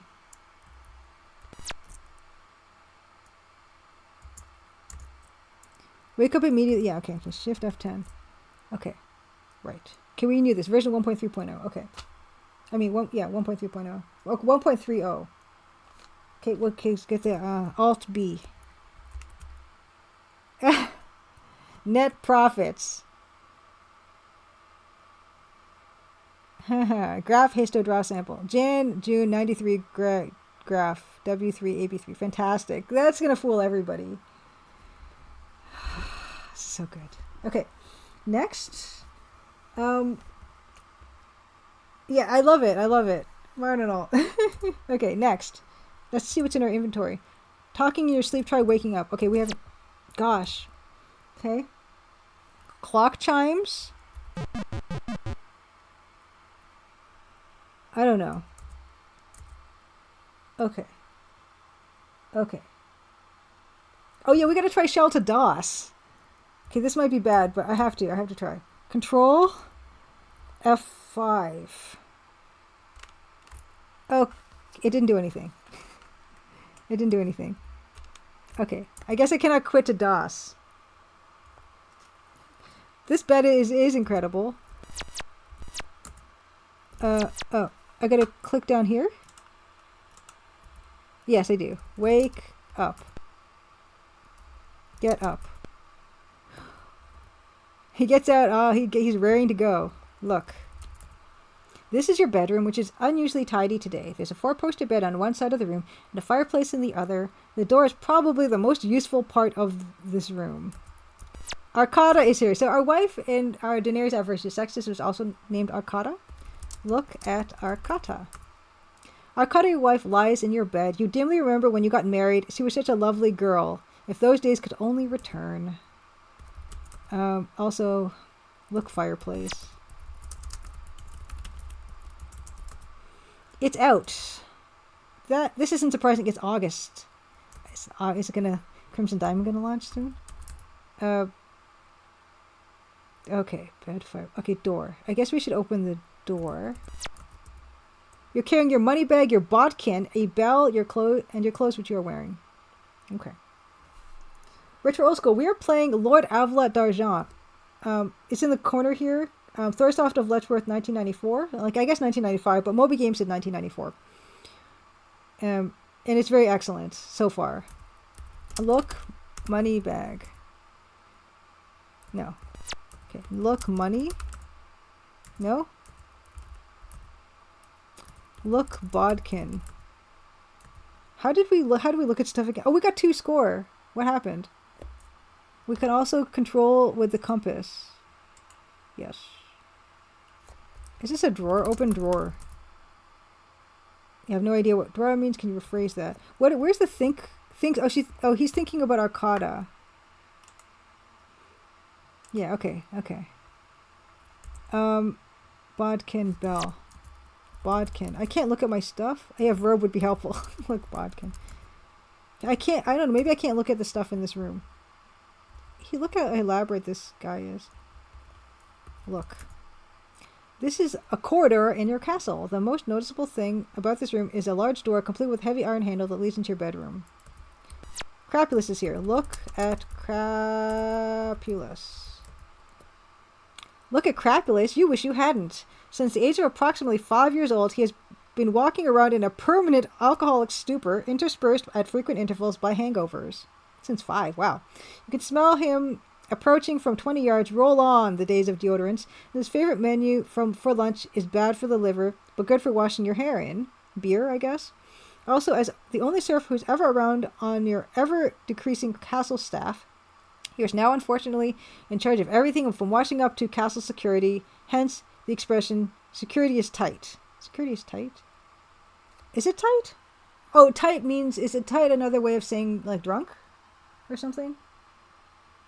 Yeah, this is, all of it is good. All of it is so very good. Oh, Vargren, happy Crimson Tuesday. Says, Grimbeard uploaded a video about games from the fest, and he liked your trailer. Hope he can do a video about new games one day. Yes, I saw that today. In fact, at the very beginning of stream, I shared that. In fact, why don't we do that again? Let's take a quick break on this. This is fantastic. I'm so thrilled to be playing this.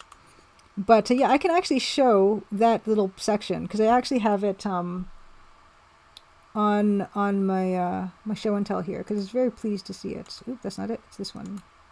Okay. Let me just. It was really cool to see this. I was just like amazed. Just scrub back a little bit. It's really funny the voiceover here, and I actually spent quite a bit of time on it. Yeah, let's watch that together. Okay. And I think it's as loud as it can be. Hold on, I'm just going to double check. Because I was told it was a little quiet last time. Okay, that's as loud as it's going to go. So hopefully loud enough.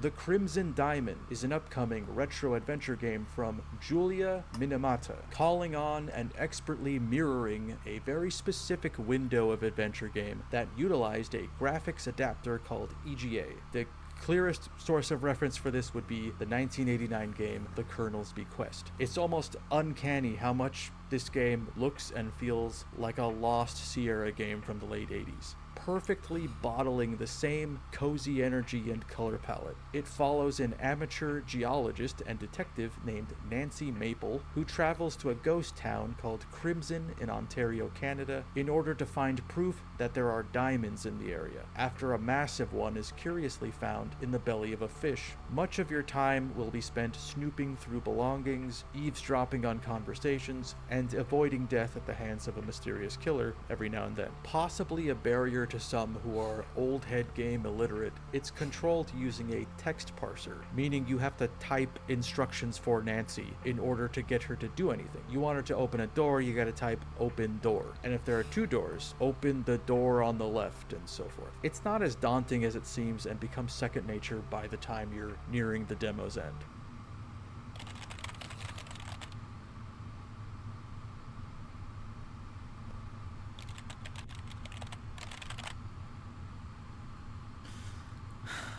Okay. I'm very impressed by this project and how it pays homage while softly modernizing this era that is sort of a lost art. I mean, the conditions in which you would make a game and it came out looking like this are gone. So it's a machine entirely powered by love. Oh, yeah. It's really cool to see that. I love that little segment so much. Okay, security is tight. So yeah, like tight, low budget. Yeah, maybe low budget. Okay, gotcha. Security is low budget. I actually it was nice to have Martinal on stream with me to help explain some of the Daenerys Avaricious Sextus jokes. So that was very helpful. Because sometimes we could not come up with it. Yeah, courtesy flush. I love it. I loved it. Okay. Okay, it's sad really. He's just drinking his life away. Both his brain, which wasn't huge in the first place, and his liver are attacked daily by a fresh barrage of alcohol. Both of them are much the worse for wear. Oh well, at least he never gets violent. Wow. Yikes. So it's 7 o'clock now. Let's give this another... we just got started. I want to give this a bit of a nice start. So why don't we say another half hour of this, and then we'll see about rating. See, yeah, that's what I thought, Old School J. I thought type meant hammered, drunk, and some dialect. I did think that. It takes a village to sometimes understand the jokes, but I thought I could have sworn.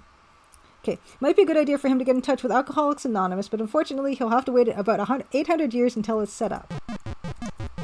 Talk to Crapulus. Crapulus says, "Here are some letters for you, my lord. This one's from Sir Romalot." Romalot, nice. Sir Romalot's an old friend of yours in the army. You take the letter and read. Dear Avi, just a quick note to ask for your help. You see, the king of Bardsey, Sir Gerald Winterwater, has a beautiful daughter named Geda Loive.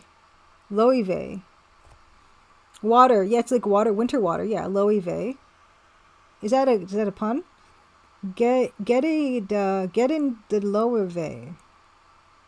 We're gonna need an explanation. If someone doesn't have any ideas for this, we're gonna need an explanation from Martinal later. Gayada Loive. Yeah, Winterwater Domitude for sure, Winterwater. But I'm wondering if there's some sort of phonetic pun here. And if Winterwater is a pun, because I'm thinking water is usually like a urine thing. Winter pee. I don't know. We might require help on this. She's been kidnapped and held to ransom, and so on, by a chap called Baron Michel du Lusty. Okay, fine, Michel du Lusty, who lives in Warwickshire. Sir Gerald asked me to take over the quest, but I've just started on a crusade, can't wait to get a tan. Anyway, I wondered whether or not you'd take over this little job for me. See you next year sometime, Sir Romalot. Okay, so it seems that's because in Daenerys Avaricious Sextus, the whole thrust of the plot was we were in Pompeii, and we had to escape Pompeii before Vesuvius erupts. And so I was curious about what the main quest of this would be, and it seems like we have to save Gayada Loive. You can't help thinking that what's a little job for Romalot might take you months. P.S. Enclosed, please find one of a number of pilgrims' badges, which I got when passing through Rome, and I thought you might like. R. Very nice of him. You pinned the badge on your doublet. Here's another letter for you. What, another one? 2 letters in one day? I think it's some kind of circular, my lord.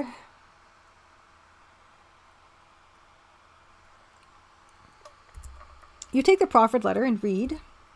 From His Grace, the Duke of Cardiff, to Lord Avalot d'Argent. Congratulations! You may be the only person in Argent to have won a valuable prize. Our serf has selected your numbers from millions of others to be eligible to win the giveaway of a lifetime. Here's what you win.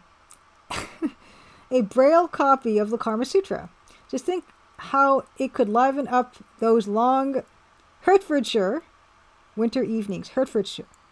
Hert. Pun? Anyone? Is anyone's pun detector pinging? Braille copy of the Kama Sutra. Just think how it could liven up those long Hertfordshire. Hertfordshire? Liven up. Okay, well, I'm missing it, but anyway, again, another thing to ask. Oh, that's right, Snipey. Letchworth is in Hertfordshire, so that's not. Maybe it's not a pun. Maybe it's just a local reference. And Marnonal did grow up in Letchworth, which was the first garden city town, which is a very, very, very intriguing bit of urban planning. Okay, Hertfordshire. Those long Hertfordshire. Okay. A new taxed and insured carriage and 4 GTI. Just imagine, you could be the envy of the whole of Argent. A new taxed and insured carriage and 4 GTI. I guess 4x4 or something? Maybe like a car? You could even win the entire Duchy of Cornwall. Yes, that's right. You could already be a titled landowner. Oh, you're originally from Hertfordshire. Fantastic, Snowy P. So have you been to Letchworth? I think, did we ask, have you been to Letchworth? To see what your price could be, simply do the following. Answer this simple question. What number comes before 10? Now scratch off the silver to see what your prize could be. On the accompanying card, there are 4 squares covered in a kind of congealed silver gunge. You scrape off the one marked 9. Oh, you have. Was it a cool place? Letchworth? Underneath it says, "Congratulations, you could win the jackpot. The Duchy of Cornwall could already be yours." At the bottom of the card it says, "Apply to Cardiff Castle to enter your numbers in the draw." In minute print below that you can just read, "Not all numbers may win a prize. We are obliged to mention this by law, but we don't see the sense in making a song and dance about it." Anyway, my lord, I have work to do rearranging the beer bottles. Will there be anything else? No, you can go and get on. Thanks, my lord. Bye. I like how like the dialogue is coming actually from their mouths, like as dialogue balloons. Ooh, fancy place to live. Lovely. Let's see, inventory. Okay, pilgrim. I don't know what that. Oh, okay, that's an error. See, that's on the status bar. That's an error. So if I try to open up the inventory after it's already been open, it's giving me an error. Can I look at the stuff I have now? There's a corridor in your castle. The most noticeable thing about this room is a large door. Okay. How do I look at my stuff? That they said so in the help, right? Actually, let's try the context. Oh gosh. Okay, let's save. File name start. Who else calls their first file name start? Can we go to DOS? Oh, okay. Good. Go to. Oh, that's fantastic. Go to DOSBox. Okay. Well, I don't know how to launch this off of the DOS shell, so we're gonna just restart. Apologies. Well, what's happening? What is it doing? Why is it that? What's happening? Oh, I don't know what's happening. That's fine. That was weird. Okay. Let's close that. I'll relaunch it. Oh, sorry. That's what was hidden behind. There's a points redemption on my stream to play episode 3 of Biomenace. We played through the first 2 like that. Okay. Oh. I can't tell if some of this is like on purpose or if they're just like graphical effects. You can't see them yet. I'm gonna. Oh, hold on. Don't worry about it. Don't mind the Biomenace. Game, Lord Avalot game. Properties. Okay, there. Sorry about that. Okay, here we go. We're back. We've got a lot of progress, so we don't want to lose that. We're gonna load the game. Oh, what happened? Okay. File. Oh my god. Load. Oh, look how beautiful. Okay. Oh, gee. 1. Play game. Whoa, what happened? Load. Okay. Type exit to go back. I'm not holding an arrow key. Exit to go back into the game. Okay, sorry, I didn't do that. Yeah, Biomenace is a little bit different. Just as good. Outside of your room. Okay, we're good. Okay, we're good. Game, boss key, untrashed screen, score and rank. Score is 4 out of a possible 128. That gives you the rank. This gives you the rank of beginner. You've been playing for 1 minute and 54 seconds. Woo! We already looked at this. Yeah, we looked at that. Oh, sorry. Pause game, open door, look around, inventory, run fast. Objects, money bag. Okay, cool. Oh. Yeah, so now we can click this. Your money bag contains no traveler's checks, credit cards or phone cards, but 2/6. That's 30 denarii in cash. I'm assuming denarii because denarii was the currency in Pompeii, which I shouldn't assume that because this is not Pompeii, but anyway. Okay. Bodkin. So now you see the thing under the things. Our bodkin is now here. A bodkin is a medieval dagger used for cutting up meat and or sticking into people. I love the menus. I love everything about this. I'm just, yeah. So good. Okay, let's look at more stuff. Pilgrim's badge. The cross keys symbol of St. Peter are featured on this pilgrim's badge, which comes from Rome. Cool. Bell. This is an heirloom, which has been in the family for generations. The word Canis et Annis are written on one side. Perhaps you'll find a use for it in this game. Canis et Annis, Dog and Duck, is the name of the pub in Daenerys Avaricious Sextus. So I like how much this is an actual sequel. Clothes. They were clean on a week ago, and now look at them. People, no people. Crapulous. Think about Crapulous. Let's think about him. Oh, okay. Yeah. So we've already done that. This is kind of with.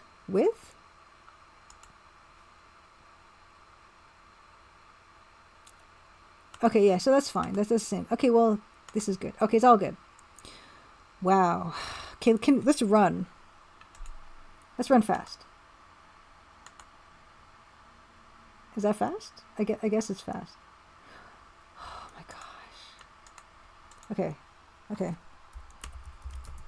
You're standing in the entrance chamber of your castle. High above you, 8 torches flicker. To the east is your front door. To the west, an archway leads deeper into your castle. Well, I don't want to leave the castle yet, so I'm not going to go this way. But, yeah, let's go back.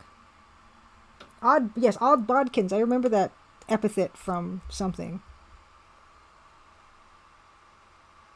Oh, okay, Whiskey Tango Foxtrot. I think D was how the UK indicated pennies before decimalization. Gotcha. Penny. So we'll call them pennies then. Ooh. What? Bang. What? Look. Sounds like Spludwick's up to something. This is a corridor in your castle. Not far from you is an imposing door leading to Spludwick's room. Let's go there. Open door. Oh my gosh. What? Oh my gosh. Oh my gosh, what?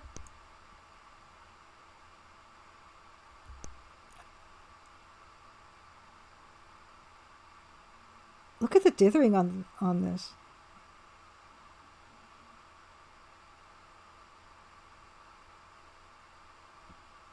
Phew, you're glad to get out of there. What on earth?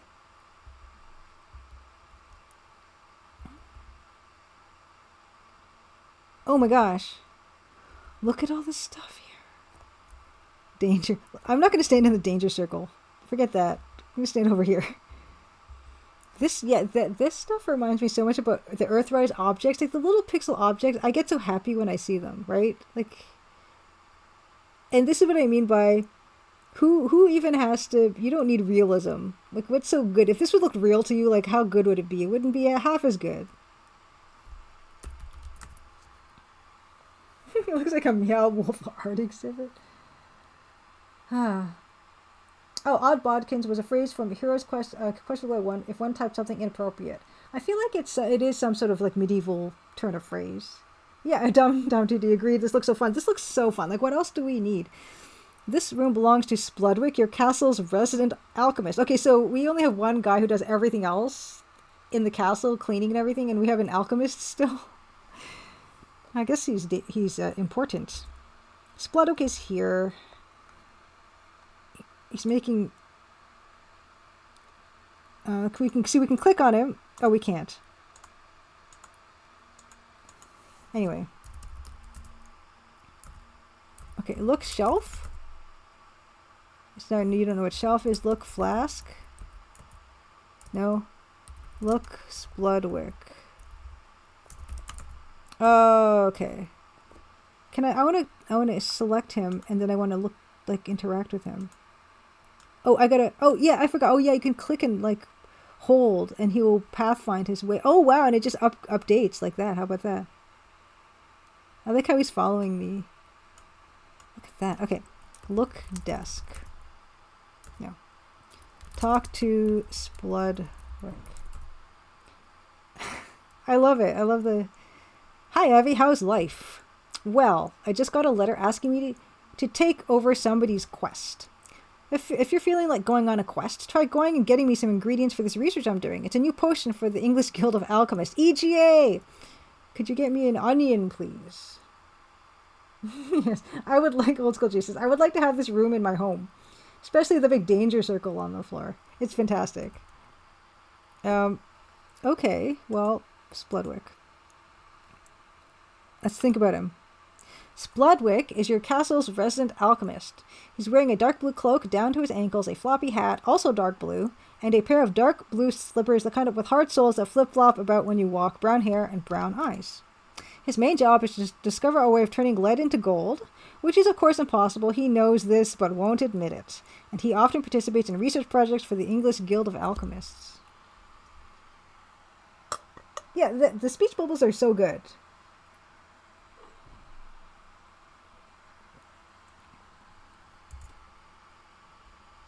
Okay, I guess that's it, right? Ask. I don't think I can ask people about stuff. Onion? No, okay. No, we cannot. So I wonder if we go over here and then talk to him, like, what it's gonna reorient the speech bubbles. Yeah, they seem to... That's real nice. Okay, I look at trapdoor. There's a trapdoor here. I won't let it slide. Okay, well... I'm going to stand in the danger. Look floor. Okay, well we can't. And I want to. But... Action.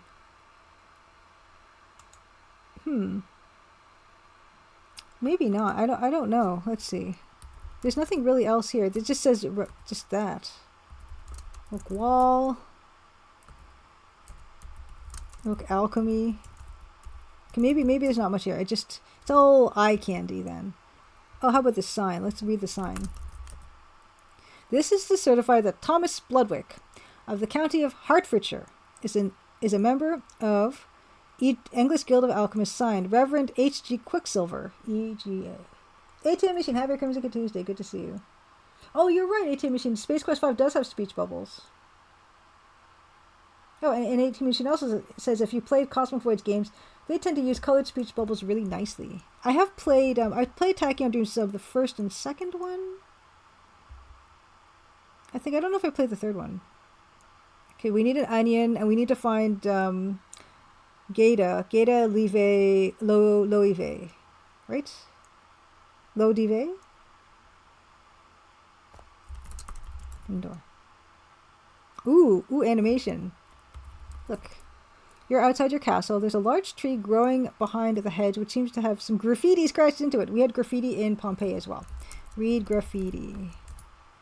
MT93. That's Mark Thurman, maybe? Yes, obviously Mark Thurman was here in 1093. 1093. Look tree. Okay. Look hedge. No. Climb tree. Not with your head for height, Savvy. Okay, that's fine. Let's continue onward. I wonder if we can go behind the cat. Nope. Okay. Okay. Oh, interesting. Okay, 18 Machine says the legendary founder of alchemy is said to be Hermes Trismegistus, thrice great Hermes. Okay. Okay. See, this is what I'm looking for. 18 Machine, like some explanations of some of these references. And Hg is an abbreviation of Mercury. Yes, in the periodic table. Quicksilver is an antiquated synonym. Association of Mercury Hermes with alchemy is very ancient. And yeah, Mercury is the name for the Roman god, and same Mercury's is the Greek name. Oh yeah, 1995 EGA. Let's do it. Okay, here we go. Massimo says, from what I recall, it was difficult to use VGA and Turbo Pascal. EGA was much easier to program. Oh. Now we're getting somewhere. You're standing outside Argent's village pub, the Naughty Lady. The barman's always melancholy. The liquor is infamous. But it's a pub, and so it could be worth entering if you want to meet people. Clue, you do. Look, tree. Okay, look. I feel like every time I get that error message, I'm getting like a little electroshock. Okay, no. Let's do it. This is kind of amazing. Look, the graphics are so good. Look. You're standing in the Argent pub. Malagos, the depressed barman. Yeah, I get it. Mal is the Latin. Malodorous, and mal whatever. Gauche is, I guess, left, or gauche is also to be gauche. Standing watching you and wondering what you're going to buy. In the left-hand corner, a minstrel sits, clutching a bag of little stones and here's the Nim. A pint of brown ale. Try talking to him. Malagos dog food and Ibithneth are here. Okay, so so they're going to be all populating here. Let's look at dog food. Dog food is a minstrel who reminds you vaguely of a compost heap. In his grubby right hand, he clutches a lute, while his left is busy paying for and drinking glass after glass of brown ale. When you look at his face, you expect him to mention cord wanglers at any moment. Cord wanglers.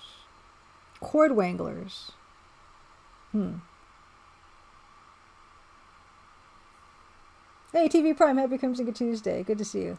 Yeah, custom palette, like the red. Well, okay, so the thing about this is it's actually quite a high resolution screen, like in terms of pixels. So the pixels are actually really tiny. I think the red that you're seeing, like on the compass and stuff, is actually the red and dithered with like the gray, the light gray.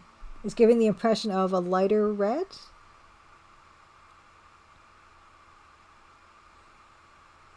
Okay, possibly also a pun on Maleagant, the abductor of Guinevere in several Arthurian stories. Maleagant? Maybe. Okay, 18 Machine. Apparently cordwangle is a tool used for making bagpipes. So he wants to make a bagpipe? Okay, let's look at other people. What's with? Okay, oh, I see. So this also, okay, so if we click on Ibneth, we can just, okay. Yeah, so that also changes depending on who we've got selected. This is very elaborate. Yeah, Old School J said, looks like the status bar and stuff is high res, but they double pixel the room artwork. Like, look at the this brown and black dithered on the floor, and it's tiny, the pixels. A monk, Ibithneth. Do you think that's a pun? Ibithneth. It's like if you had a lisp. Ibithness. I'm not getting it. But I think I'm close. Oh, nice! I'm glad to hear Blaholtzen. Yeah, I played a bit of your work in progress, and it's awesome. Yeah, perfect. Yeah, pixel perfect screenshots. Like, yeah, the stream is like kind of blurring stuff, I think. But look on that left wall. Look how incredible that weird like Argyle dithering is, or whatever that is. Oh yeah, bumped up the resolution. I think this is some pun, but I can't figure it out.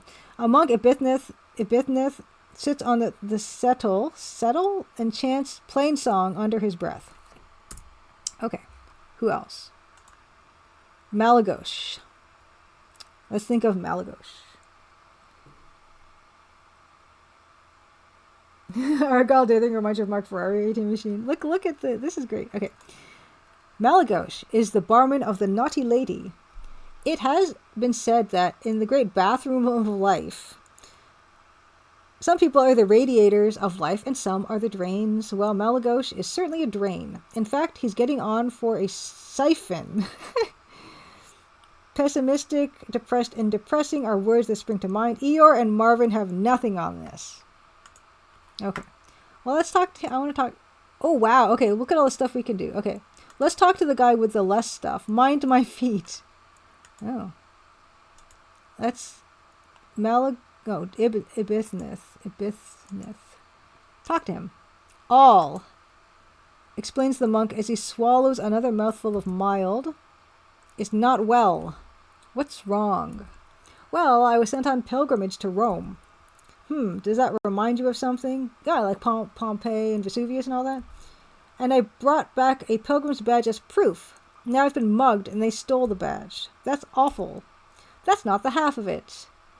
If Isles doesn't see the badge, he might think I've been living it up in Wheat Hampstead for the last 2 years instead of trudging along foreign roads. Oh no, I know Ailes. He's ever such a nice chap. Yes, but I'm well known among the monks for deviousness. I was only sent on the pilgrimage because I dressed up as a nun in order to fool Ailes into letting me into the beer cellar. Do the robbers leave you with anything? Only the habit I was wearing and another one. They're not really comfortable clothes, you know. I'm not surprised they didn't take them. I guess we can try to give him the badge, but let's save the game first. Oh, I just saved on top of the other game? I guess I didn't want to do that. Save as. Oh, isn't it funny? I don't know if I've ever seen save as in a game before, but I kind of love it. Oh, Pixel Turkey, good to see you. Happy Crimson Tuesday. Thank you so much for the resub. And of course, I'm going to just put down the link. Pixel Turkey is the last link on the Nightbot chat links. Recently released the Zen of Kayaking, which I'm very excited to play. It's an EGA text parser game. But this is great. Save as. How you don't say. Okay. But yeah, let's Ibithness. Let's kind of give badge to monk. Seems like the right way to go. Could this be any help to you? You hold out the badge. Ibithnith looks up excitedly. A pilgrim's badge from Rome, too. How can I ever repay you? You saved me from having to travel another 4,000 miles. I'll tell you what, we monks don't have many possessions, but I'll give you what I've got, my spare set of clothes. Sorry I don't have anything more valuable, but you never know, they might come in useful. You wonder whether to accept the gift, but you decide it would be rude to refuse it. Besides, in adventure games, the most unlikely things can be useful. Who'd have thought you could use a bird to drive off a snake, for example? That's a King's Quest reference, isn't it? I feel... Oh, it's Colossal. Oh my god. Okay, that just goes to show how old Colossal Adventure really is. Okay, that's a Colossal Cave Adventure reference. And Marnold did mention that was a very big influence on her. TV Prime says, I can honestly say I knew about this game, adding it to my list for the future.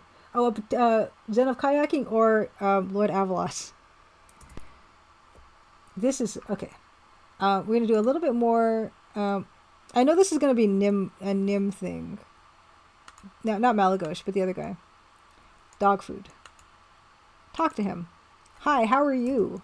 I'm Dog Food the Minstrel. That's got to be a story. He continues to play with his little stones. Can you give us a song? Like what? Well, I don't know. Green Sleeves? No, I don't like that one. What about Coventry Carol? Spit unseasonal. Well, how about that song about trebuchets? Dog Food seems surprised. Oh, Avalot, yeah, this is great. I'm loving it so far. It's so, like, unique feeling, you know? Like, a lot of the stuff did feel unique back in these days, which is why I'm kind of drawn to it. But, like, the elaborateness of this menu and status bar and everything, it's kind of amazing. A song about trebuchets. Yes, you know, help me make it through the night. Okay, that's definitely a song pun. Okay, help me make it through the night. It's pretty good. Hey, Arabello, happy Crimson Tuesday. Yes, I am streaming today. It is a nice surprise. It's a bonus stream. I was happily, the Hungry Gloria rated into me from her streaming Quest for Glory 1, EGA Text Parser Adventure, so it was perfect, a perfect arrangement, and I'm glad to be here. And we did some work. We added some color to the key art. We've done some preliminary work on that. And we started to play this amazing game, Lord Avalot d'Argent, made by Marnell Thurman of Thorsoft of Letchworth. Oh, the chords are a bit tricky. He suddenly changes the subject. Have you seen this thing with the stones? It's my favorite game. He explains. He takes another gulp of brown ale, then continues. It's quite simple. There are 3 piles of stones, and whoever's turn it is gets to take as many stones as they like, provided that they only take from 1 pile at a time. The person who takes the last stone wins the game. Understand? Okay, we're going to end this off with a little game of Nim, and then we'll find someone to raid. I'm going to save. I wonder if he's going to want to... Oh, I did it again! I forgot to save as. It's a typical mistake. But yeah, let's, why not? Let's play his game. Okay, you say, I'll play. A groat either way suggests dog food beerily. You agree and the game begins. Okay. Take pieces with 1 mouse click leftmost, or the leftmost mouse button. Or to the keyboard. Okay, we're going to do the mouse. Take as many as we want. Enter, take stones. Okay. I haven't played this in a while. Oh. I wanted to click more. Choose row. Okay, maybe we... Okay. Because what if I want to take 2? What if I want to take 2? Here we go. Yeah, if I did this. Okay, I actually don't know how to play this with the mouse. Okay, you got to click the leftmost one that you want. So if you did this. Okay, I got it. Okay, so dog food 1. Okay. Oh, goody, says Dog, but I've won the game. I love winning games. Play me again. Go on. Okay, I got it. It's actually really, yeah, it's really good. Like the fact that you can use mouse and keyboard, and it was pretty easy to understand. Book Monster says, there's a movie I really like called Last Year at Marienbad, which features a guy challenging people to a variant of Nim as a recurring theme. Yeah, it's a very cool, it's a very simple game, but that's sometimes the best games, right? But yeah, 7:30. I think we've been streaming for like 3.5 hours. I think it's probably a good time to wrap up and find someone to raid. I can eat some dinner, and I'm going to get back to work on Crimson Diamond stuff. There's still, like I said, there's still plenty to do.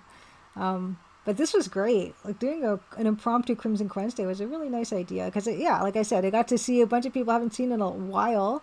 Because I just know sometimes, like, life and schedules don't line up. So I'm super glad we could do this.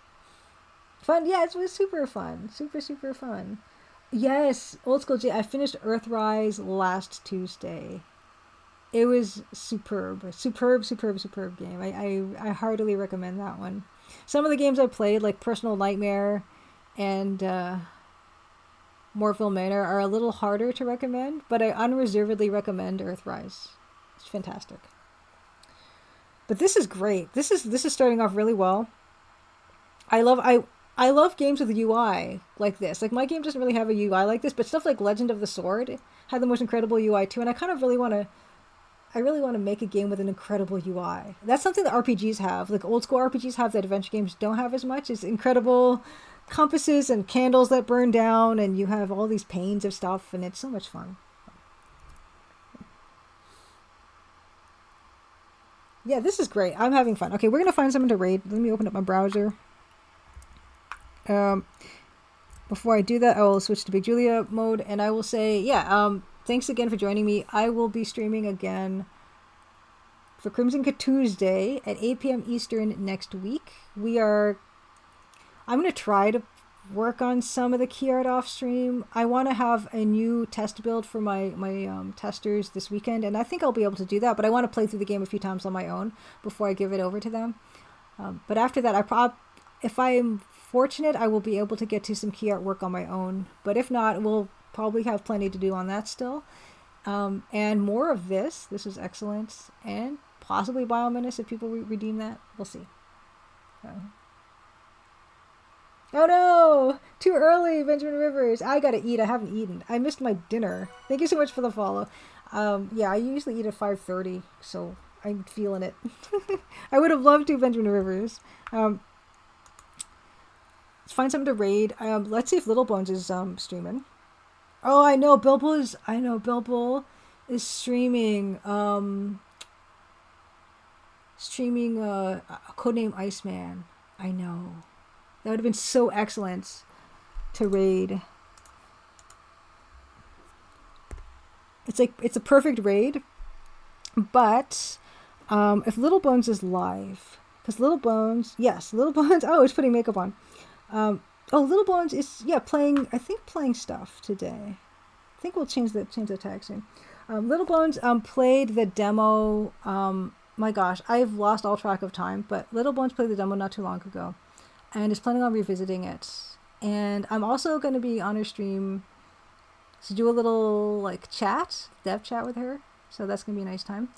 So I'm gonna raid Little Bones. She is just getting started. I love the fact that she's actually streaming putting her makeup on. Like that's a part of the thing part of a stream I don't show. But I love the fact that she's doing that. I know AT Machine Codename Iceman, one of the worst Sierra games. Bilbo mentioned, he was in my stream last night. He mentioned that he got stuck on the submarine, and I gotta watch the VODs. I really have to. Arabella, good to see you. Happy Crimson Tuesday. AT Machine says, I have known multiple streamers who started it and never finished. Yeah, I think it's the submarine. Everyone gets stuck on the submarine. We're going to head over to Little Bones 309. Yeah, wonderful streamer. I really, really enjoyed watching her play the demo. I will see you guys next Crimson Tuesday. We're going to do it. And maybe I'll have something new to show you. We'll see. Raid. Little Bones 309. All right, get that all set up. Yeah, this was fun. This is like, oh my gosh, you guys, you're enabling me because I'm like, this was so fun. I would love to just stream more. Like maybe when I'm finished the game, maybe I will stream more. I don't know. I always like, there's so many people to watch and everything that I don't want to like saturate everything, you know. But this was a really good time. It's good to see you folks. Old School J, Eating with 18 Machine Arabella, Disaster Squad, Benjamin Rivers, Mouse Miss Neon Totem, Eating with Goman Sama. Everyone, 4 Magpie, Mug Monster, TV Prime, Pixel Turkey, everyone. Thank you again so much for the raids. Art Yum Havoc, thank you for the raid. Sorry, I feel so embarrassed that I mistook you for Art Berklaus. Art Yum Havoc, thank you for the raid. The Courtesy Flush, thank you for the raid. Piece of Hannah, thank you for the raid. And Hungry Goria, incredible. Good to see you. Thank you for the raid. Was a really good time tonight. And yeah, you guys are like making me want to stream more, but maybe after launch I'll consider it. So. Okay, come along with me. I'll see you guys over there. I'm gonna nip out for dinner, but I'm gonna hang in for a little bit. All right, let's do this raid. All right, see you over there.